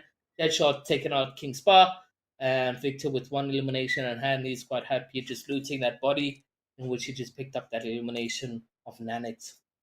Well, there's a famous saying that says, to the victor goes the spoils, right? And we saw it there on camera. So well done to Victor for enjoying the spoils of bootcamp. But that's going to be down to the next push, the next play. We got Switch also looking to potentially maybe switch things up as they rotate up through Painan. Unfortunately, no opposition over on towards the eastern side of the waterway. But we do see another player just held over in the blue over on that western front. So Switch will definitely need to get that rotation secured as the blue is going to come rotating in. It's going to force their hand. They will have to just get on the edge here. But again, there's an opportunity for a bit of that gatekeeping to come through. We've not really seen too much of that, but we have seen Shroud in the feed before. Maybe this could be an opportunity for Switch to get a little bit of that Mayo action as Mayo is trying to get further and further up the hill. It's not quite an uphill battle, but it could definitely be a little bit of bloodshed coming through pretty soon once both of these players find each other. Looking at it right now, I think, just continue heading for that white line to safe zone. Taking a fight right now, finding yourself being eliminated just below the top 40 players won't be exactly where you want to find yourself in right there. Gladiator, one elimination at hand, looking pretty much decent for himself. There is one player still in the vicinity, and that's going to be Mag, who's going to be in that position. It could be two players, if I'm not mistaken. Or is it just Mag? It's just Mag. But 33 players remain over here. It's very tough with, some of the pros that we've seen get eliminated already off the bat. So it opens up again a playing field of new end games where we'll see new players come into the final positioning over there. Like, for example, Shroud going into the top two finish last game around. So who is it going to invite this for game number three? We get Ooh. Zest2 eliminated here. Extreme taking that one, which is bringing these player counts down to 31. Shroud sitting on two. I think everyone is sort of 2 or 1 kills that they have at hand right now. Sahil, playing it passive, is sitting up in a box right now. Doesn't want too much attention to himself. And I mean, do you blame him? There's only 4 points between first and second. I don't know if Kaizeno is still alive in this one. I didn't see his name get eliminated, but Killer March has been taken out right there. And we're just looking at the players remaining. I don't see Kaizen Home in that player list. So it could be that he could have been eliminated. And Last Blow gets taken out. Switch is responsible for that. And Switch with 2 eliminations, he's doing quite well for himself this time around. Yeah, I like what Switch is doing here. Definitely looking to step it up. Of course, as we know, Switch has come into this match, I believe, with 12 points to their name already. Unless there's another Switch, right? So maybe they pulled a quick switch on us. Of course, we'll find out eventually. But in the meantime, it's going to be MSP also just climbing further up the hill, trying to decide which way to go. Are they going to go over to Venom? Are they going to go over to Switch? Or maybe looking for a little bit of that mayo sandwich on the opposite side there. Venom could be presented with a bit of an opportunity here if MSP is not cautious enough. But they are quite quiet here. No, Venom trying to step out. Not quite sure why they go to stand in the door. That's a very different kind of approach. Like, is anybody out there standing in the door? The answer is, well, most definitely yes. This is Sanok, right? If you make any mistakes, you will get punished, as Venom now kind of found out there. Fortunately for Venom, there was at least some reaction managing to get in. There we go. Venom closing the door, as one should. So this will give Venom a bit of an opportunity to get that loot in quiet, right? Not sit there with a wide open position and go through the boxes. Yeah, there's no friendlies when it comes down to a solo tournament right over here. In fact, no friendlies, no matter the format. Shroud still alive, 2 eliminations here. 28 players remain. We got 45 seconds until that danger zone starts shrinking, and already so much players are quite close to one another right here in their vicinities. But very passively, we're seeing this. I think if it was squads, we've been a lot more faster paced in terms of Sanok, but right now things are just slowing down quite. And I mean, ever so the nature of battle royale mid game is where things will slow down quite a bit. End game is by far the most exciting when it comes down to the genre itself. We've got Tokyo, who's up against Henny for retail space, and I don't think fighting will take place. We'll see what that looks like. I mean, Henny is in his own world himself. Opening that door does give location to whereabouts he is, and we'll see what that is going to be looking like right now. Yeah, Heine, definitely an interesting name, I gotta say. So I'm good. I'm quite relieved rather to see that Tokyo has decided to not opt for vehicles this time around, as we did see that being the demise of Tokyo in the previous match. So I would say that is a good decision. And also on a map like Sanok, I don't necessarily recommend vehicles. It is quite revealing for the rest of the players. But now, if Heine makes it over that hill, it is going to be Montego and potentially Kim on the opposite end that will be welcoming them in with open barrels. But let's see who's going to be one to spot out that push coming through. Montego also just getting a little bit of loot. Can't fault that. I'm quite a bit of a loot goblin myself. There's never enough loot anywhere on the map, even when your bag is full. Void also just up on the hill. So let's see whether or not Void is going to be able to maybe make a little bit of something happen over here. I mean, we've seen Void in the lobby, but we are yet to see Void get some eliminations secured on screen as well. So Hill is still going to be holding up in center zone. We got Mag also over here. And let's see who's going to be the one to drive this one home. Gladiator getting that shield primed and ready. But is that going to be enough, though, to ensure their position coming into phase number 4? We'll have to wait and see exactly what that will look like. Mag taking massive damage and is going to get that elimination as well. Beautiful plays coming out from him.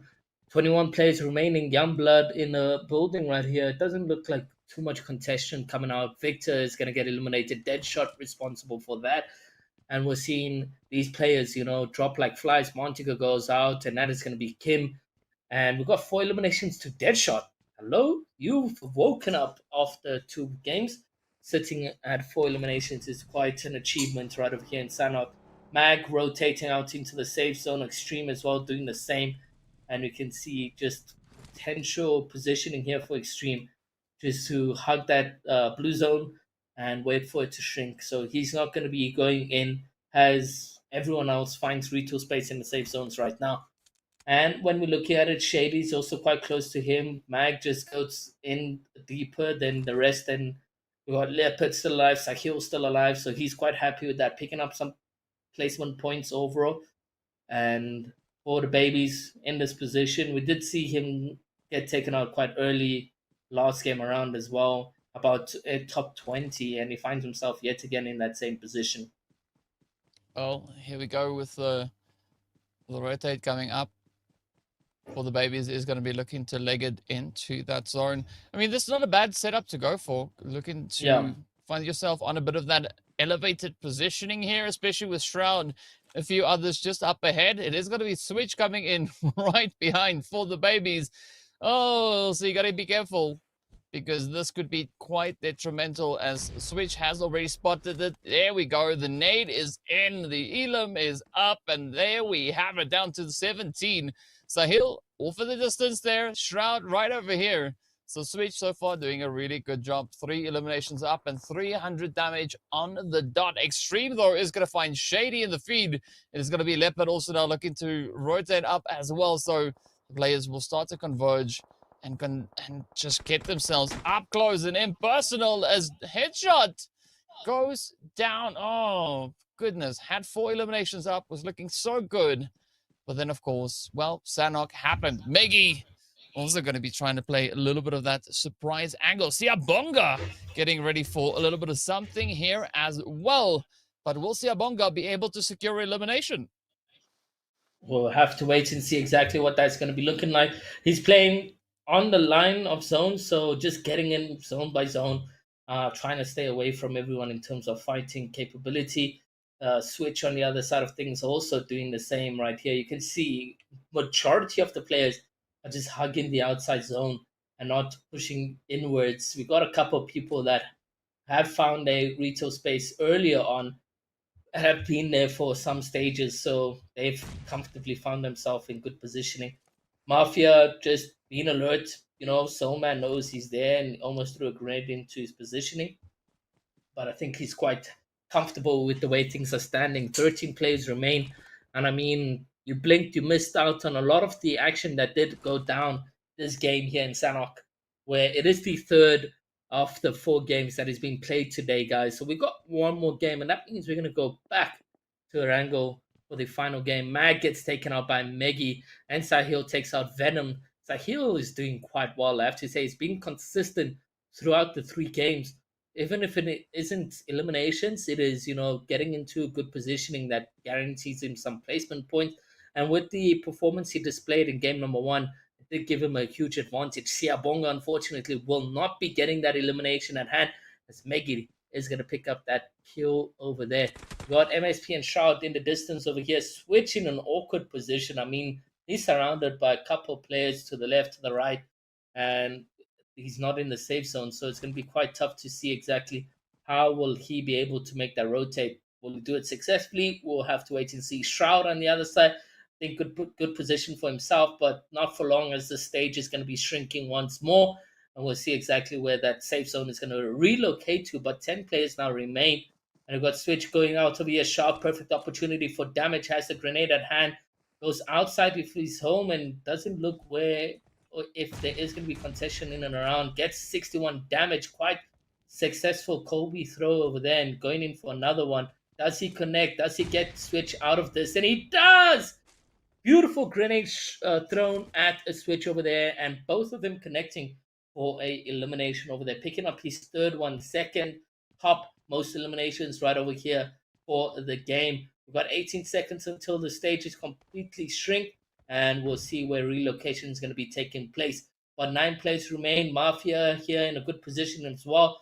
And we do got players to the right of him, ahead of him. So rotation is quite limited when it comes down to it. And we'll see where he going to be headed. More north for him as things stand for himself right now. Youngblood in a position, but not in the safe zone. Doesn't look like that, DK. So he's going to need to make some plays. But how can he? The retail space is congested right now.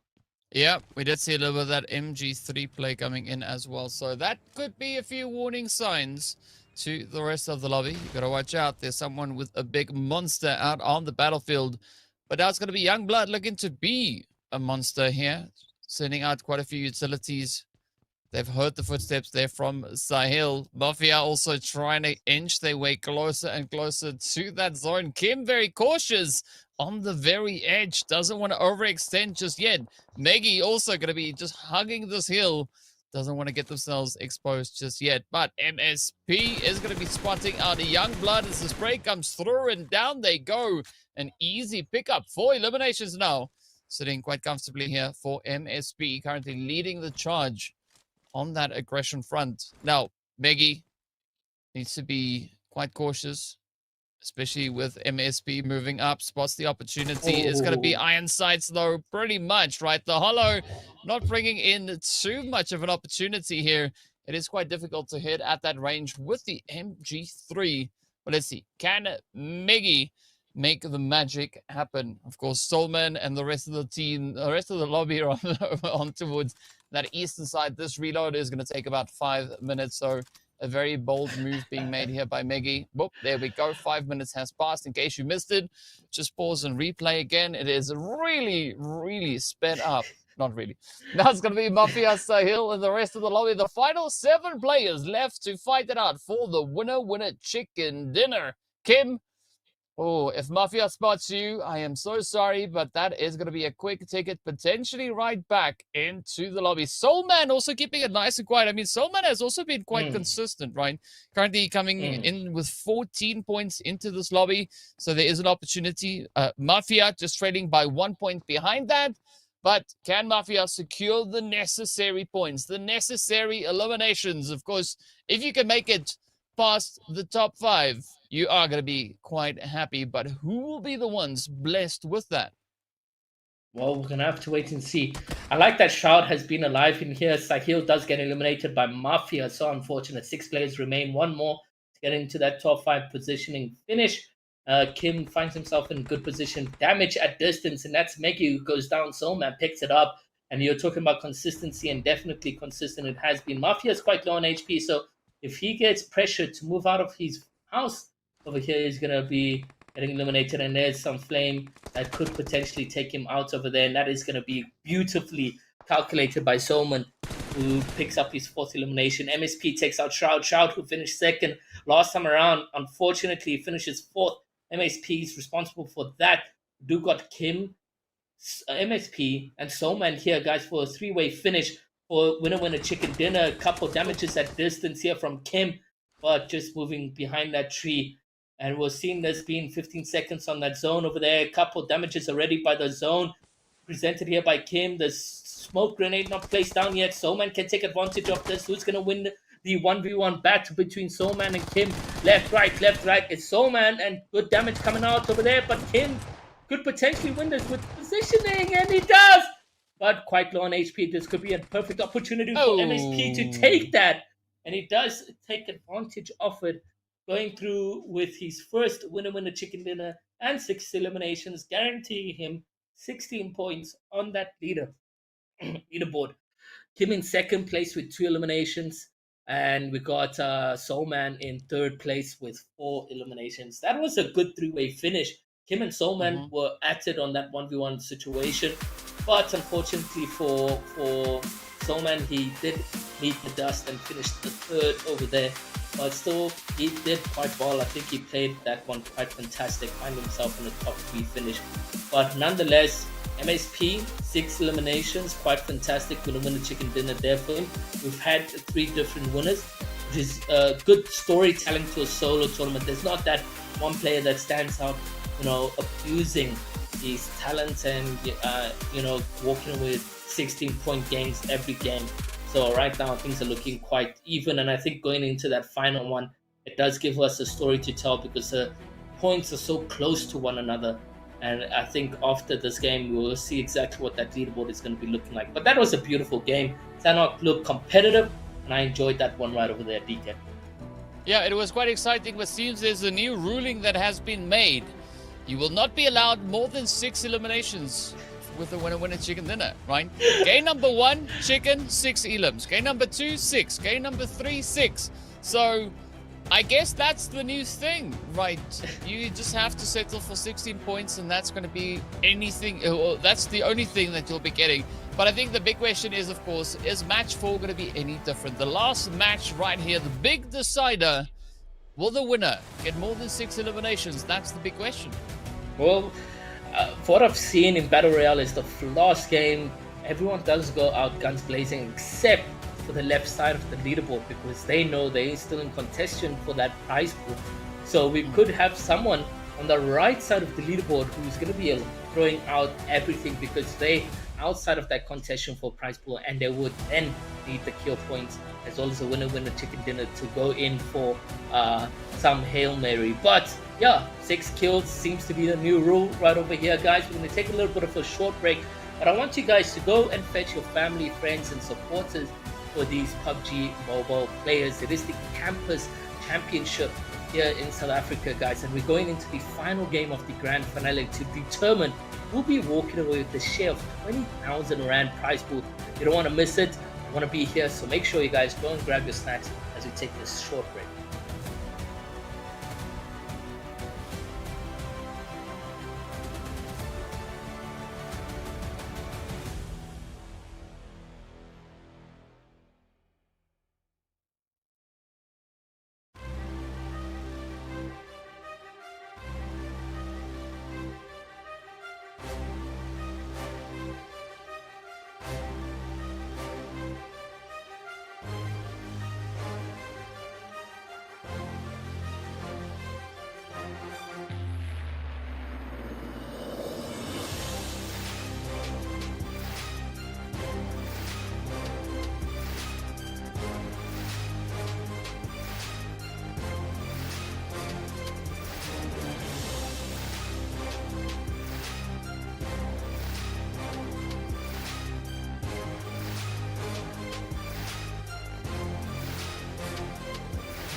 Guys, it is that final moment to witness a greatness right over here in the PUBG Mobile Campus Championship. It is the fourth final game where we will be going back to the Erangel map, where we did see Sahil take the winner chicken dinner. Now, what does this mean for him taking out quite early? Is he still sitting at that leaderboard, or has he managed to, grab a second, third place position? Well, still sitting at the top, it seems. 11 eliminations in total with 33 points, and now also spreading the gap between first and second, where he's comfortably sitting with 8 points lead. Soulman in second with some consistency also displayed throughout his 3 games, 25 points. Galaxy Mag 24 in third, Shroud in fourth with 23, Kaizen tied with Mafia in sixth with 22. We got Switch with 20 points in 7, Nanix tied with Christopher with 17, Supreme FPS still sitting on 16 points in 10th, and we've got Youngblood in 15, right over there on the left side of the leaderboard. Now, everyone on the right side of the leaderboard does not have an opportunity, or could potentially go in with an absolute bang and break the ruling of 6 eliminations and a winner chicken dinner there. We'll have to wait and see. But Erangel has officially kicked off. It is the final game right over here, guys, of the PUBG Mobile Campus Championship. So make sure you guys are glued to the screen if you guys want to see exactly who will be walking away with the total share of 20,000 Rand. Top 4 players are going to be taking that share of money, and the playing is going from multi-power all the way to query, and that's going to be quite good. Yeah, it is going to be a very decent starting point here. So multi-power already receiving quite a little bit of action here. Quite a few players already looking to get themselves situated. I'm not quite sure if Quarry is going to be that crazy. We'll find out soon, but it is going to be the players now looking to get as far away from the plane as they can. As you can see, Demon and a few others heading straight up into Lopovka, so we might be in for quite a bit of a surprise here. We do see Ayanda there as well, so quite a few familiar names that we've already been seeing in the previous few matches stepping up to the plate, but that plate is only so big, right? It can only accommodate 4 seats. So if you want to be the one to get the share of the prize pool, you're going to have to bring in all the heat that you can find, right? Fortunately, it is summer, so finding heat is not going to be that difficult. But now, Switch, getting some of that loot going here. Demon right there alongside them. And of course, there's even more company now moving about. I think that is Ayanda there as well. So a few of the players that we've seen might be ending their run relatively quickly here.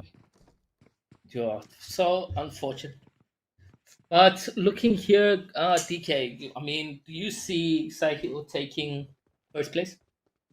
If Sahil can maintain the same level of consistency as we've seen in the previous 3 matches, I would say there's probably a high chance for that to be the thing. But with it being solos, anything goes, right? We've seen in several instances players getting slightly distracted in one direction and then getting psyched out from the other. So you're always going to have to try and keep your wits about you. But with that zone, especially going down onto the military island, it is going to be increasingly more challenging to have a successful setup, especially with those bridges and the waterways then coming into play.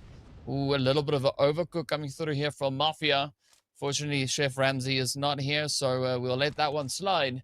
But you got to be careful because, if you hold on to that nade too long, it becomes overly friendly. So much so that it sends you right back into the lobby. So you got to be very careful with how you work your way through this. Mafia, though, has been having a pretty decent day so far, as we've seen Mafia being able to secure 5 eliminations and sitting with 22 points overall. MSP, the victor of the previous match, now having a high expectation coming through here for them, already in quite a congested position. We can see Leopard holding there alongside them, and we've seen what Leopard could do on Erangel. Yeah. So MSP has to be very careful with how they move through the compounds here. Definitely. I mean, it's going to be quite a challenge. We saw Leopard utilize, the surroundings, buildings, and just take advantage of Kim, which Kim doesn't come back to contest, same position. Leopard, however, does have a new guest, and that's MSP, so we'll see exactly what that looks like. But it's always a patient game here with Leopard. He doesn't push in aggressively, but there is a 3-way battle in the drop spot. Newbie also joins the positioning of fighting right now, and it does look like on equal level they find each other.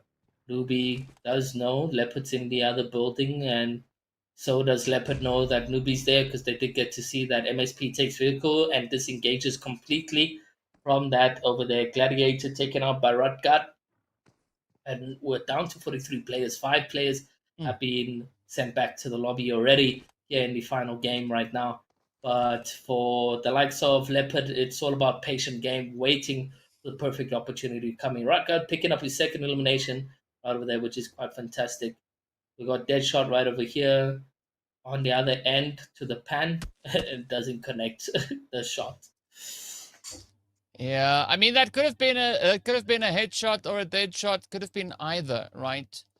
But yeah, all we were Alex left taken with out. was with nothing. Yeah, that's unfortunate. I'm sorry to hear, Nanex, but let's see whether or not the rest of the lobby can keep the momentum going. One thing that I wanted to say about Leopard while they were crawling around, that is a beautiful example and a good showing of what a Leopard crawl should look like, right? Yeah. But now, and see who else is going to look to maybe crawl up on the Leopard. Is it going to be maybe Newbie from what we saw earlier? What is going to happen up in center zone? Not a lot of rotations really coming through just yet. We do see Void now looking to avoid that quick trip back into the lobby. As you can see, there's a lot of loot right up here in Pachinki. But now Void up on the edge. It is going to be Critical Troll just up ahead of them. So not a lot of opposition currently held in the town. And I think a fortunate point here for Void is, of course, the fact that Troll is quite low on health themselves. So if they are quick enough, they can get a hold here of Critical while their hands are still in that box. And that could be a golden ticket to help build quite a bit of momentum to get you into that later stages of the game. Yeah, and just looking at that kill feed, MSP has also been taken out, the winner chicken dinner for the previous game. And he was working his way on that left leaderboard to potential top 4, but now that has gone out of the window and unfortunately will not be happening. And Supreme was responsible for that elimination. So Supreme doing much better than he did game number 1, because we did see him get taken out within the first 5 eliminations, but now surviving up until 37, as well as picking up eliminations already. If he can do what he did game 2, pick up, another 6-7 eliminations with the winner chicken dinner, then he could find himself in that top 4 prize pool share, as a couple of players already on the left leaderboard have been eliminated, like the hands of Nanex, like the hands of MSP, who are now sent back to the lobby. It gives so much breathing room to Supreme to work his way up without worrying what the other opposition players are going to be doing in terms of points. Are they getting eliminations? Are they doing a lot? So you can see Supreme comfortably sit with that 1 elimination at hand, and where 3 Sky is quite close to him as well, but in the distance over there. So I don't think any action will transpire between these 2 players. Although if the 3 Sky makes himself aware, then Supreme could take advantage of that. And Supreme taking a bit of damage over there. Good shots coming out from 3 Sky. And you got the scope out on Supreme, but he's taking 2 damages, 1 from the zone, 1 from the opponent. So needs to be careful on how he treats this one over here. Managing to heal, and he's going to look through the window. Will that give him an opportunity to see where 3 Sky is located? The scope on his weapon doesn't give him an advantage, though. Yeah, it's a really tough angle to play through, especially at that range. And as you mentioned, the blue ticking away at your health. But now it's going to be Sky just looking to get themselves outside. You got to find a vehicle, though. Oh, there we go. Speak of one, there is a bicycle. So, well, at least Sky is going to be doing some recycling, as they will need to get themselves all the way back into the safe area. That is going to be a very lengthy play. Their legs are going to hurt when they get on the opposite end. But you can see Leopard and so many other players also just setting up a bit of a gatekeep here. We got Void still holding up into Pachinki. We got Spirit Bull also making their play, moving ahead of that blue zone closure. But now it is going to be Leopard going for a little bit of a horse ride. Yep, there we go. The buggy is much, much faster than what the horse can bring on in. But the difference is the horse can jump. The buggy can't. Well, I mean, unless you hit a rock. right? If you hit a rock just right, you can probably hop higher than the horse can. So, yeah, I guess it's all down to tactics, right? And how you can get that all displayed. Speaking about displaying, we are going to be looking here at Turn Fever at Tokyo. And of course, there's a 007 holding on the edge as well. So nice to see a little bit of contention building up into that multi positioning here. But is Turn Fever going to be able to make it up into the lobby? I think the answer could be quite yes, because Tokyo is just waiting for Fever to get themselves in even more of a vulnerable position. But I think for Tokyo, this is where it gets a little bit risky, because once Tokyo takes those shots, it could maybe upset the whole situation here for Tokyo, as Venom is going to be moving up. Yeah, okay, so I get it now. Turn Fever was just feeling a bit hot. That's why they went into the drink, looking to dodge the sprays coming through there from Demon. But Demon now has their eyes on them. Tokyo has a golden opportunity, but is choosing to not take the engagement just yet. Oof. There we go. Demon gets the hit in, and that is Fever down. Ayanda and a few others are going to opt for a little bit of a swim across the way. It is going to be a risky play, especially if there are some receivers on the opposite coastline. But that's the difficulty with the military island, right? How on earth are you going to get yourself in there? Demon not going to try and make themselves too vulnerable. Instead, goes for a little bit of a swim. But it is Tokyo to come in with a quick, easy drift into those hits. Now, Tokyo has to grab the boat and get across the waterway. Well, Tokyo played that one quite well. Ruck got in the distance over there. We did see him already pick up 2 eliminations in the beginning of the kill feed, but I think maybe more eliminations to his name has already been awarded. Pitbull barely healing in time as he's being as his HP ticks away here in the blue zone. Three Sky trying to get distance over there, but there is damage taken as well from Supreme onto Spitbull, and he's going to be healing once more again. And utilities are quite low over here, and he's not getting too much heals in the back pocket over there. Three Sky, same thing for him. He could potentially be taken out any moment now with only 3 more bandages left in the back pocket. Or he did manage to get more from that loadout right next to him. But the distance to the safe zone is quite dangerous here, DK. I don't see how they could potentially make it into the safe zone with the utilities that they do have. Yeah, we're going to be seeing the player number drop considerably as soon as this next zone pops. And that's exactly what happens. Phase 3 comes through. We've got 28 players alive for now. A lot of them trying to swim not only through the blue zone, but also through the drink. So it is going to be a pretty tough play. And especially with the position that we have here from Kota up on the bridge, it could be quite a bit of an interesting angle to try and utilize. But Rut is going to try and get their gut in line as the sprays come through. Effortless job being done right there. Almost no ammo, right? Only 10 rounds pretty much getting sent out, and that was the end of the road.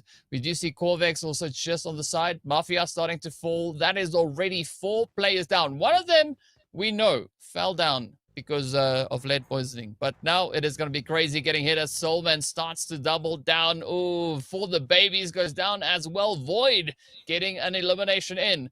But can Corvex maybe get something done over on the edge? It does seem like Rut has been able to sneak past them.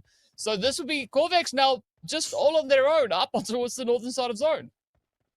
Literally, it looks like that is going to be the position. No one really there to take in any fights. Zetsu on height right now, good position for himself. Mag in the distance over there, but I don't think he's got a decent scope. Supreme gets taken out, and unfortunately, his fight for top 4 contention is going to come to an end. And that was because he chose to play in that danger zone, and his HP was ticking away ever so slightly. And I think we're going to see 2 more players hit the dust, and that's going to be 3 Sky. And there was another one in the distance. I forgot his name right now. But there's Rutgut, who was picking up 3 eliminations till now. Unfortunately, he gets eliminated and sent back to the lobby, which is very unfortunate. Kovacs, who was all alone there at the north, is now rotating with the vehicle into the safe zone. We've got Shao still alive. We got the likes of Soulman, who's in second place right now as things stand. Shady Ooh. gets taken out. Leopard doesn't waste any time over there. Youngblood in the distance, potentially coming in for a third party. But will Leopard allow this? He's already crouched down in. And a grenade throw could potentially take in on harm's way, but the grenade doesn't match over there. Leopard has height advantage and can easily go on to Youngblood's positioning right now. But it does look like Youngblood pushed into a position that Leopard can't really see, but shots fired, and that then reveals Youngblood's positioning right now, and Leopard has the advantage in terms of natural height. But wary of getting eliminated, Leopard does not want. So passive plays, just like we've seen in the past, where it's about patience, guaranteed shots, and it does connect over there. Hasn't taken any damage. Youngblood also getting pressured and slightly due to the zone, but that's going to allow Leopard to then take advantage of that and pick up those eliminations right over there. Absolutely beautiful. Well, yeah, that was quite amazing to see all those plays now unfolding. Soulman, though, is going to patiently await something to come through on the edge of zone. But you can see Soulman being one of only a few players currently within the zone itself. We do see Shroud and Devil on that southern side, so this is going to be the next level of excitement. We do see Zarana there in the distance as well. Oh, the hovercraft pulling up right alongside them. Shroud has no other option other than getting out of the vehicle and claiming that elimination for themselves. So valiant effort there by Zarana, looking to at least bring a little bit of something onto the front there against Shroud. Shroud now just dipping back into the hovercraft. So Corvex, good luck. I hope you have enough ammo to make that hovercraft go up in flames. But if you do, that is going to be one elimination secured. We do see Void also just up here on that military base itself. So Pitbull made it all the way back into safety. And now it is going to be the final 12 prepping for that showdown. Pitbull moving up, Meggy moving up, Void looking to avoid getting noticed, at least for the time being. Yeah, literally for the time being right now. 12 players remain. Kovac somehow still alive. Meggy finding rotation, still alive as well. And I mean, the retail space here is quite open for all players as things stand. Spitball, hasn't been in a good position for the longest time. 0 eliminations at hand. Does notice Void is in the distance over there, but can he do much with that knowledge at hand? Is going to just use a couple bandies over here to heal up and put himself in a more healthier position. We've got 1 minute 28 seconds on that over there. We got Kim, Last Blow. We did see Last Blow do a third rat finish in game number 1.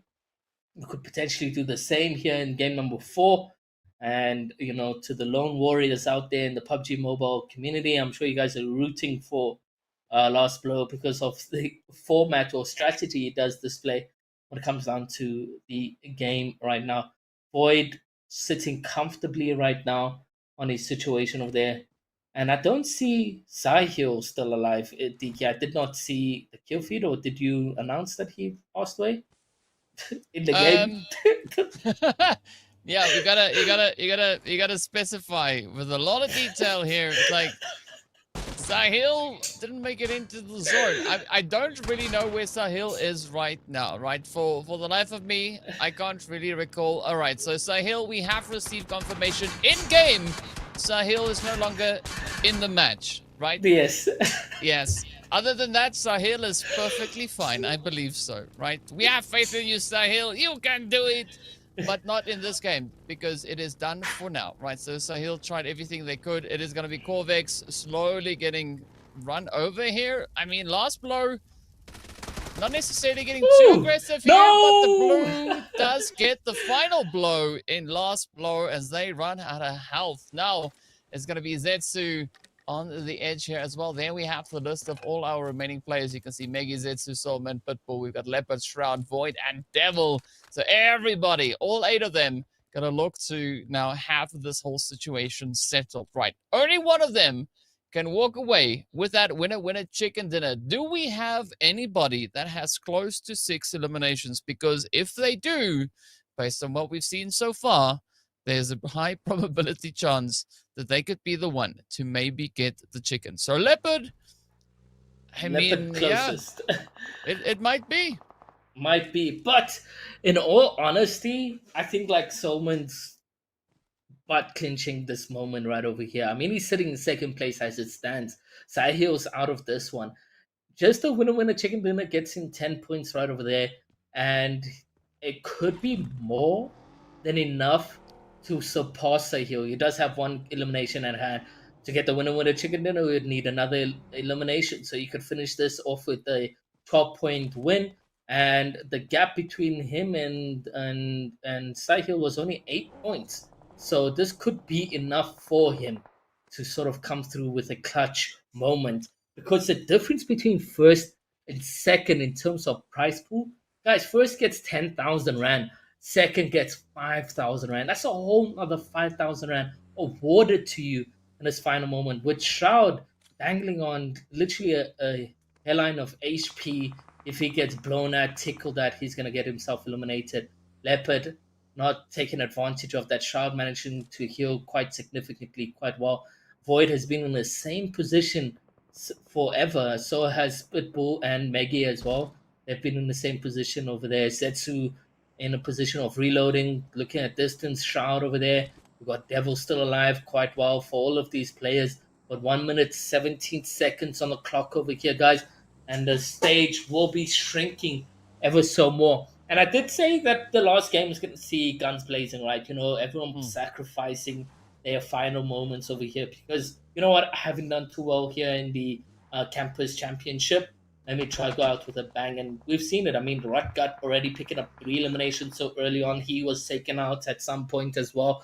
So with 8 players in stage 5 of the zone, it's quite low to see Leopard over here in a big fight up against the Devil, who's going to be one to walk away, who's going to be one to be sent back to the lobby. Both players taking that breather of healing right now. Devil still, however, at a health disadvantage, and it does look like he does have himself healing, but Leopard goes in. Ooh. Good grenade throw! That connected perfectly, picking up his 4th elimination over there, but Soman also picked up his 2nd elimination, which is now bringing him closer to closing that gap.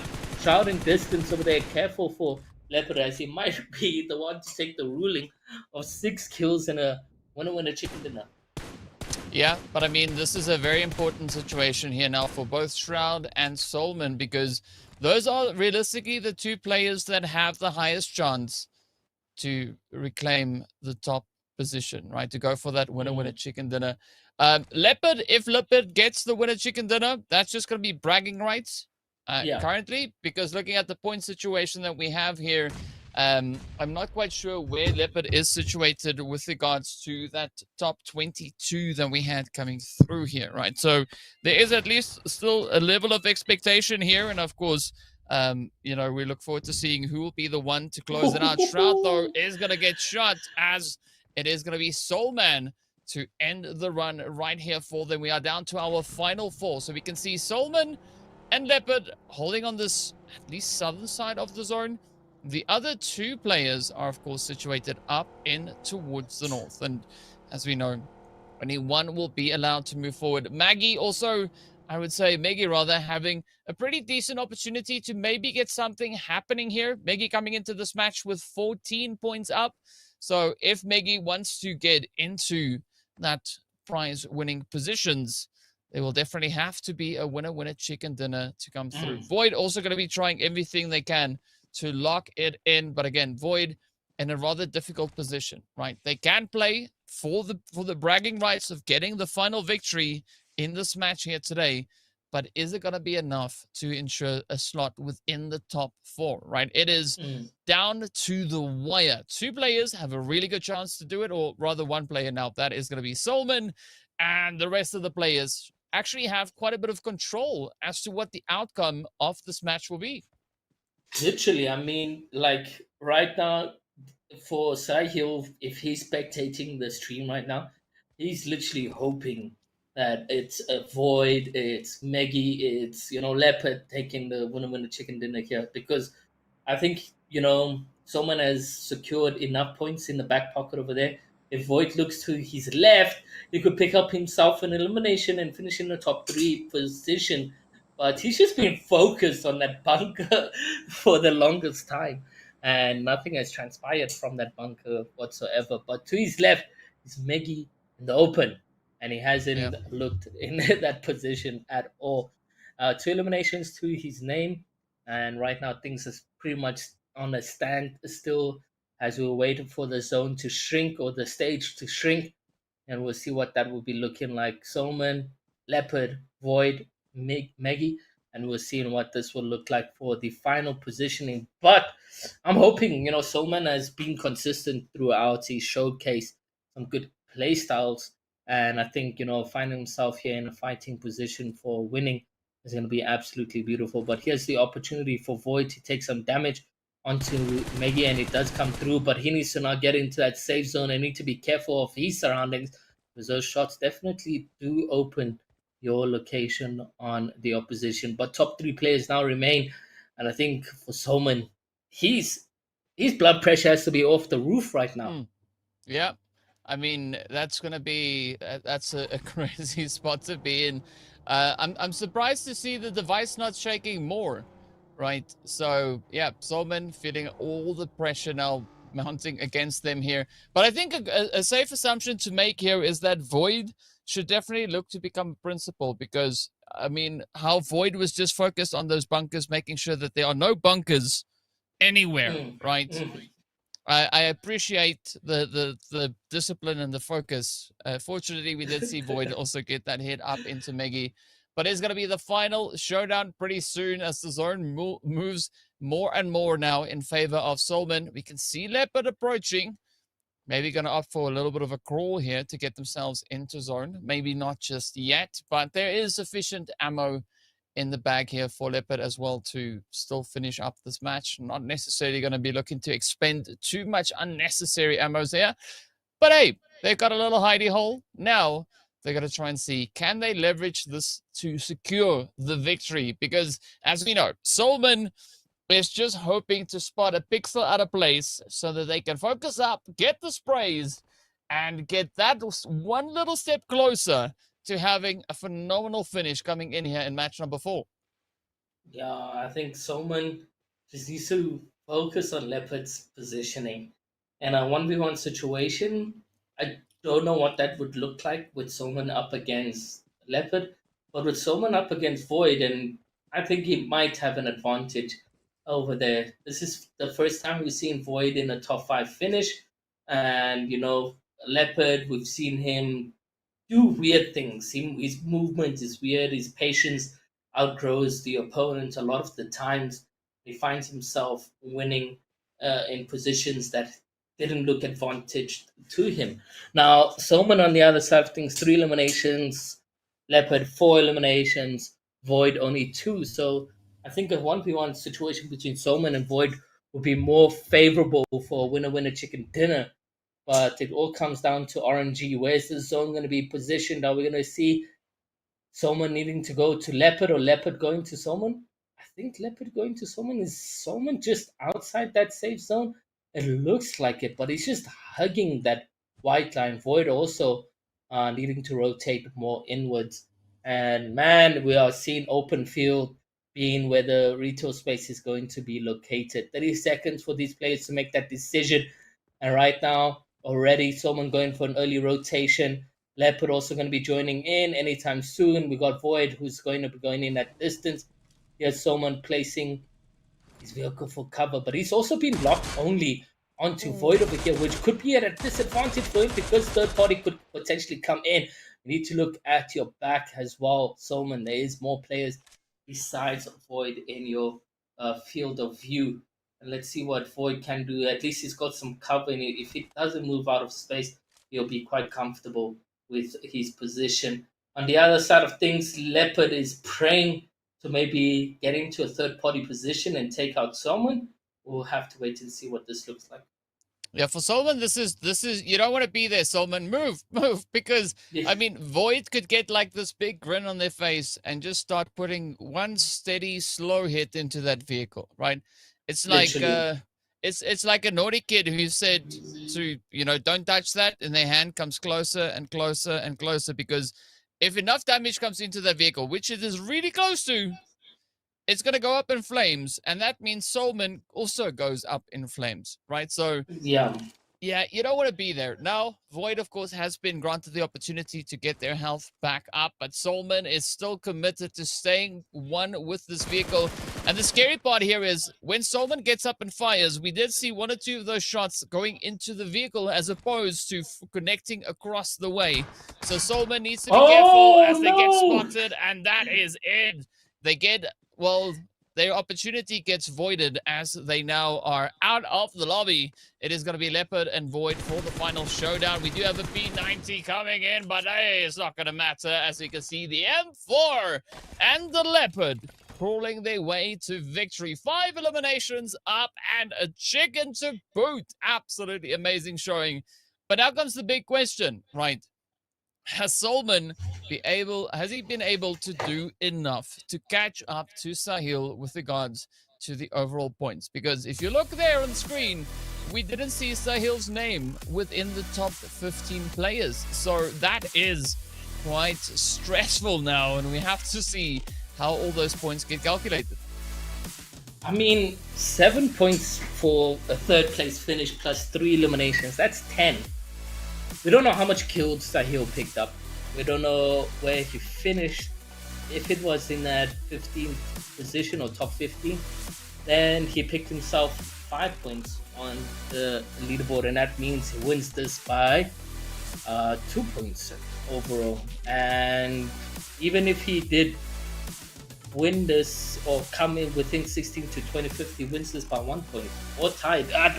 The maths is not mathing, but right now I don't feel confident for Solman win a chicken dinner. I don't see that coming through. And great shots from Void from distance right over there. 2 shots to the body right over there, and Solman found himself getting eliminated. But it was Leopard who comes through with a winner chicken dinner. We didn't see any double wins coming out for any of these players right over here, guys. And that just shows the level of talent and RNG that we did get witnessed in today's event. And I mean, weeks on weeks, these players were competing at 5 universities, 3 cities, and we finally have come to that moment where we will be determining who is walking away with the title of the PUBG Mobile Campus Championship in South Africa, but also with the share of 20,000 Rand prize pool. First place being 10,000, second place being 5,000, third being 3,000, and fourth being 2,000 Rand. Between first and fourth, it's almost it's not too sure, but first and second, it was a big title race between Solman and Sahil, with an 8-point gap between Sahil and Solman going into this final fight over here.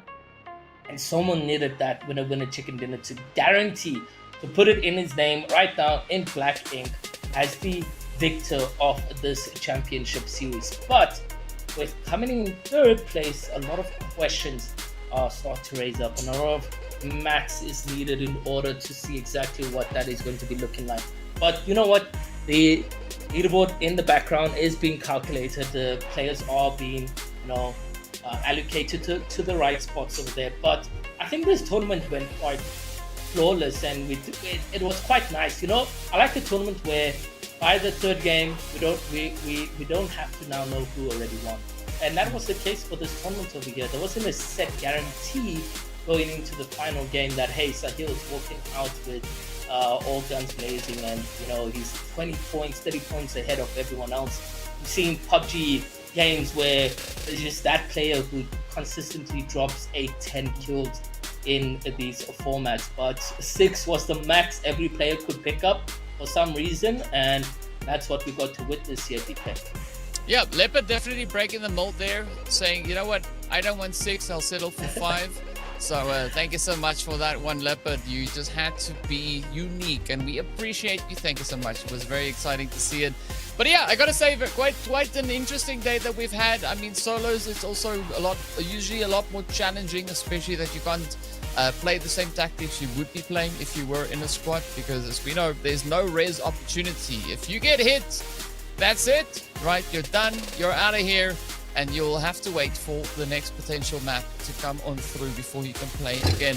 But yeah, I have to agree with what you were saying with there being that level of uncertainty as to who's going to be the one to take it overall, right? Because there were so many contentious performers stepping up, keeping the pressure on, trying to play as much of an upset as they possibly could. But of course, there's a reason that we don't do math, right? Because caster math is dangerous. And so we have professionals that have calculators that do it, right? They've been trained. They know that there's an on button, and then you press the numbers and you press the plus and you see where it gets you, and then you have answers, right? Literally. I mean, it sounds simple, but you know, it turns out it's a lot more complicated than just that, right? Because you need to make sure that the battery is charged, and there's so many things that go into math. And yeah, we don't have the brain power for that. We've been focusing on all the action happening on the battlefield. But I gotta say though, I mean, a big shout out going out to Carry First and everyone involved with making this event happen. Of course, you can see there's a lovely QR code just here in the corner over there.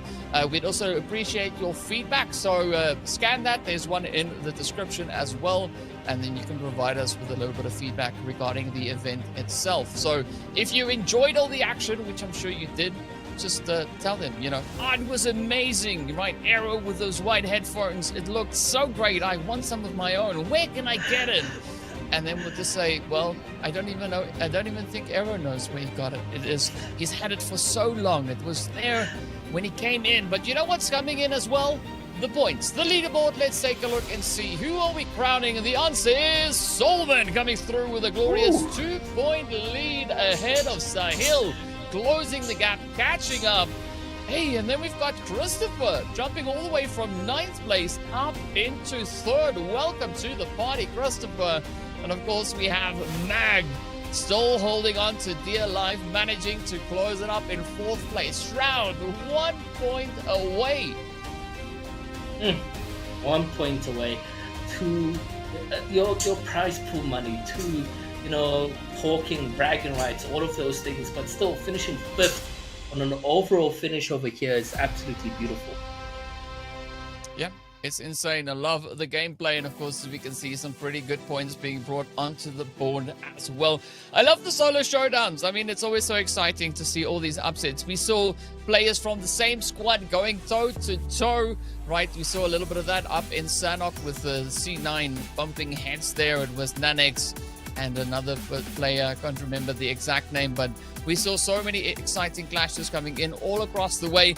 But, you know, as all things, this too has now got to be wrapped up because Christmas is coming, apparently. Apparently. Well, we want to say thank you to everyone that was involved for making this a huge success, but also thank you to all the players that attended the 5 universities, the 3 cities, and participated in the online qualifiers, the LAN qualifiers, and then coming through to the grand finals and then giving your all might and making a show for the casters and the viewers that came through over there. And then also thanks to the participants on the stream that kept the chat rolling, that kept the entertainment rolling as well. And to the production team as well, giving us a great show of eliminations as well as great final moments over there. It was an intense couple of weeks, but we are now in that final moment where we get to say goodbye to you guys, and we'll see you guys in the next one. Until then, DK, hope you stay good, and I can't wait to be alongside you in the future.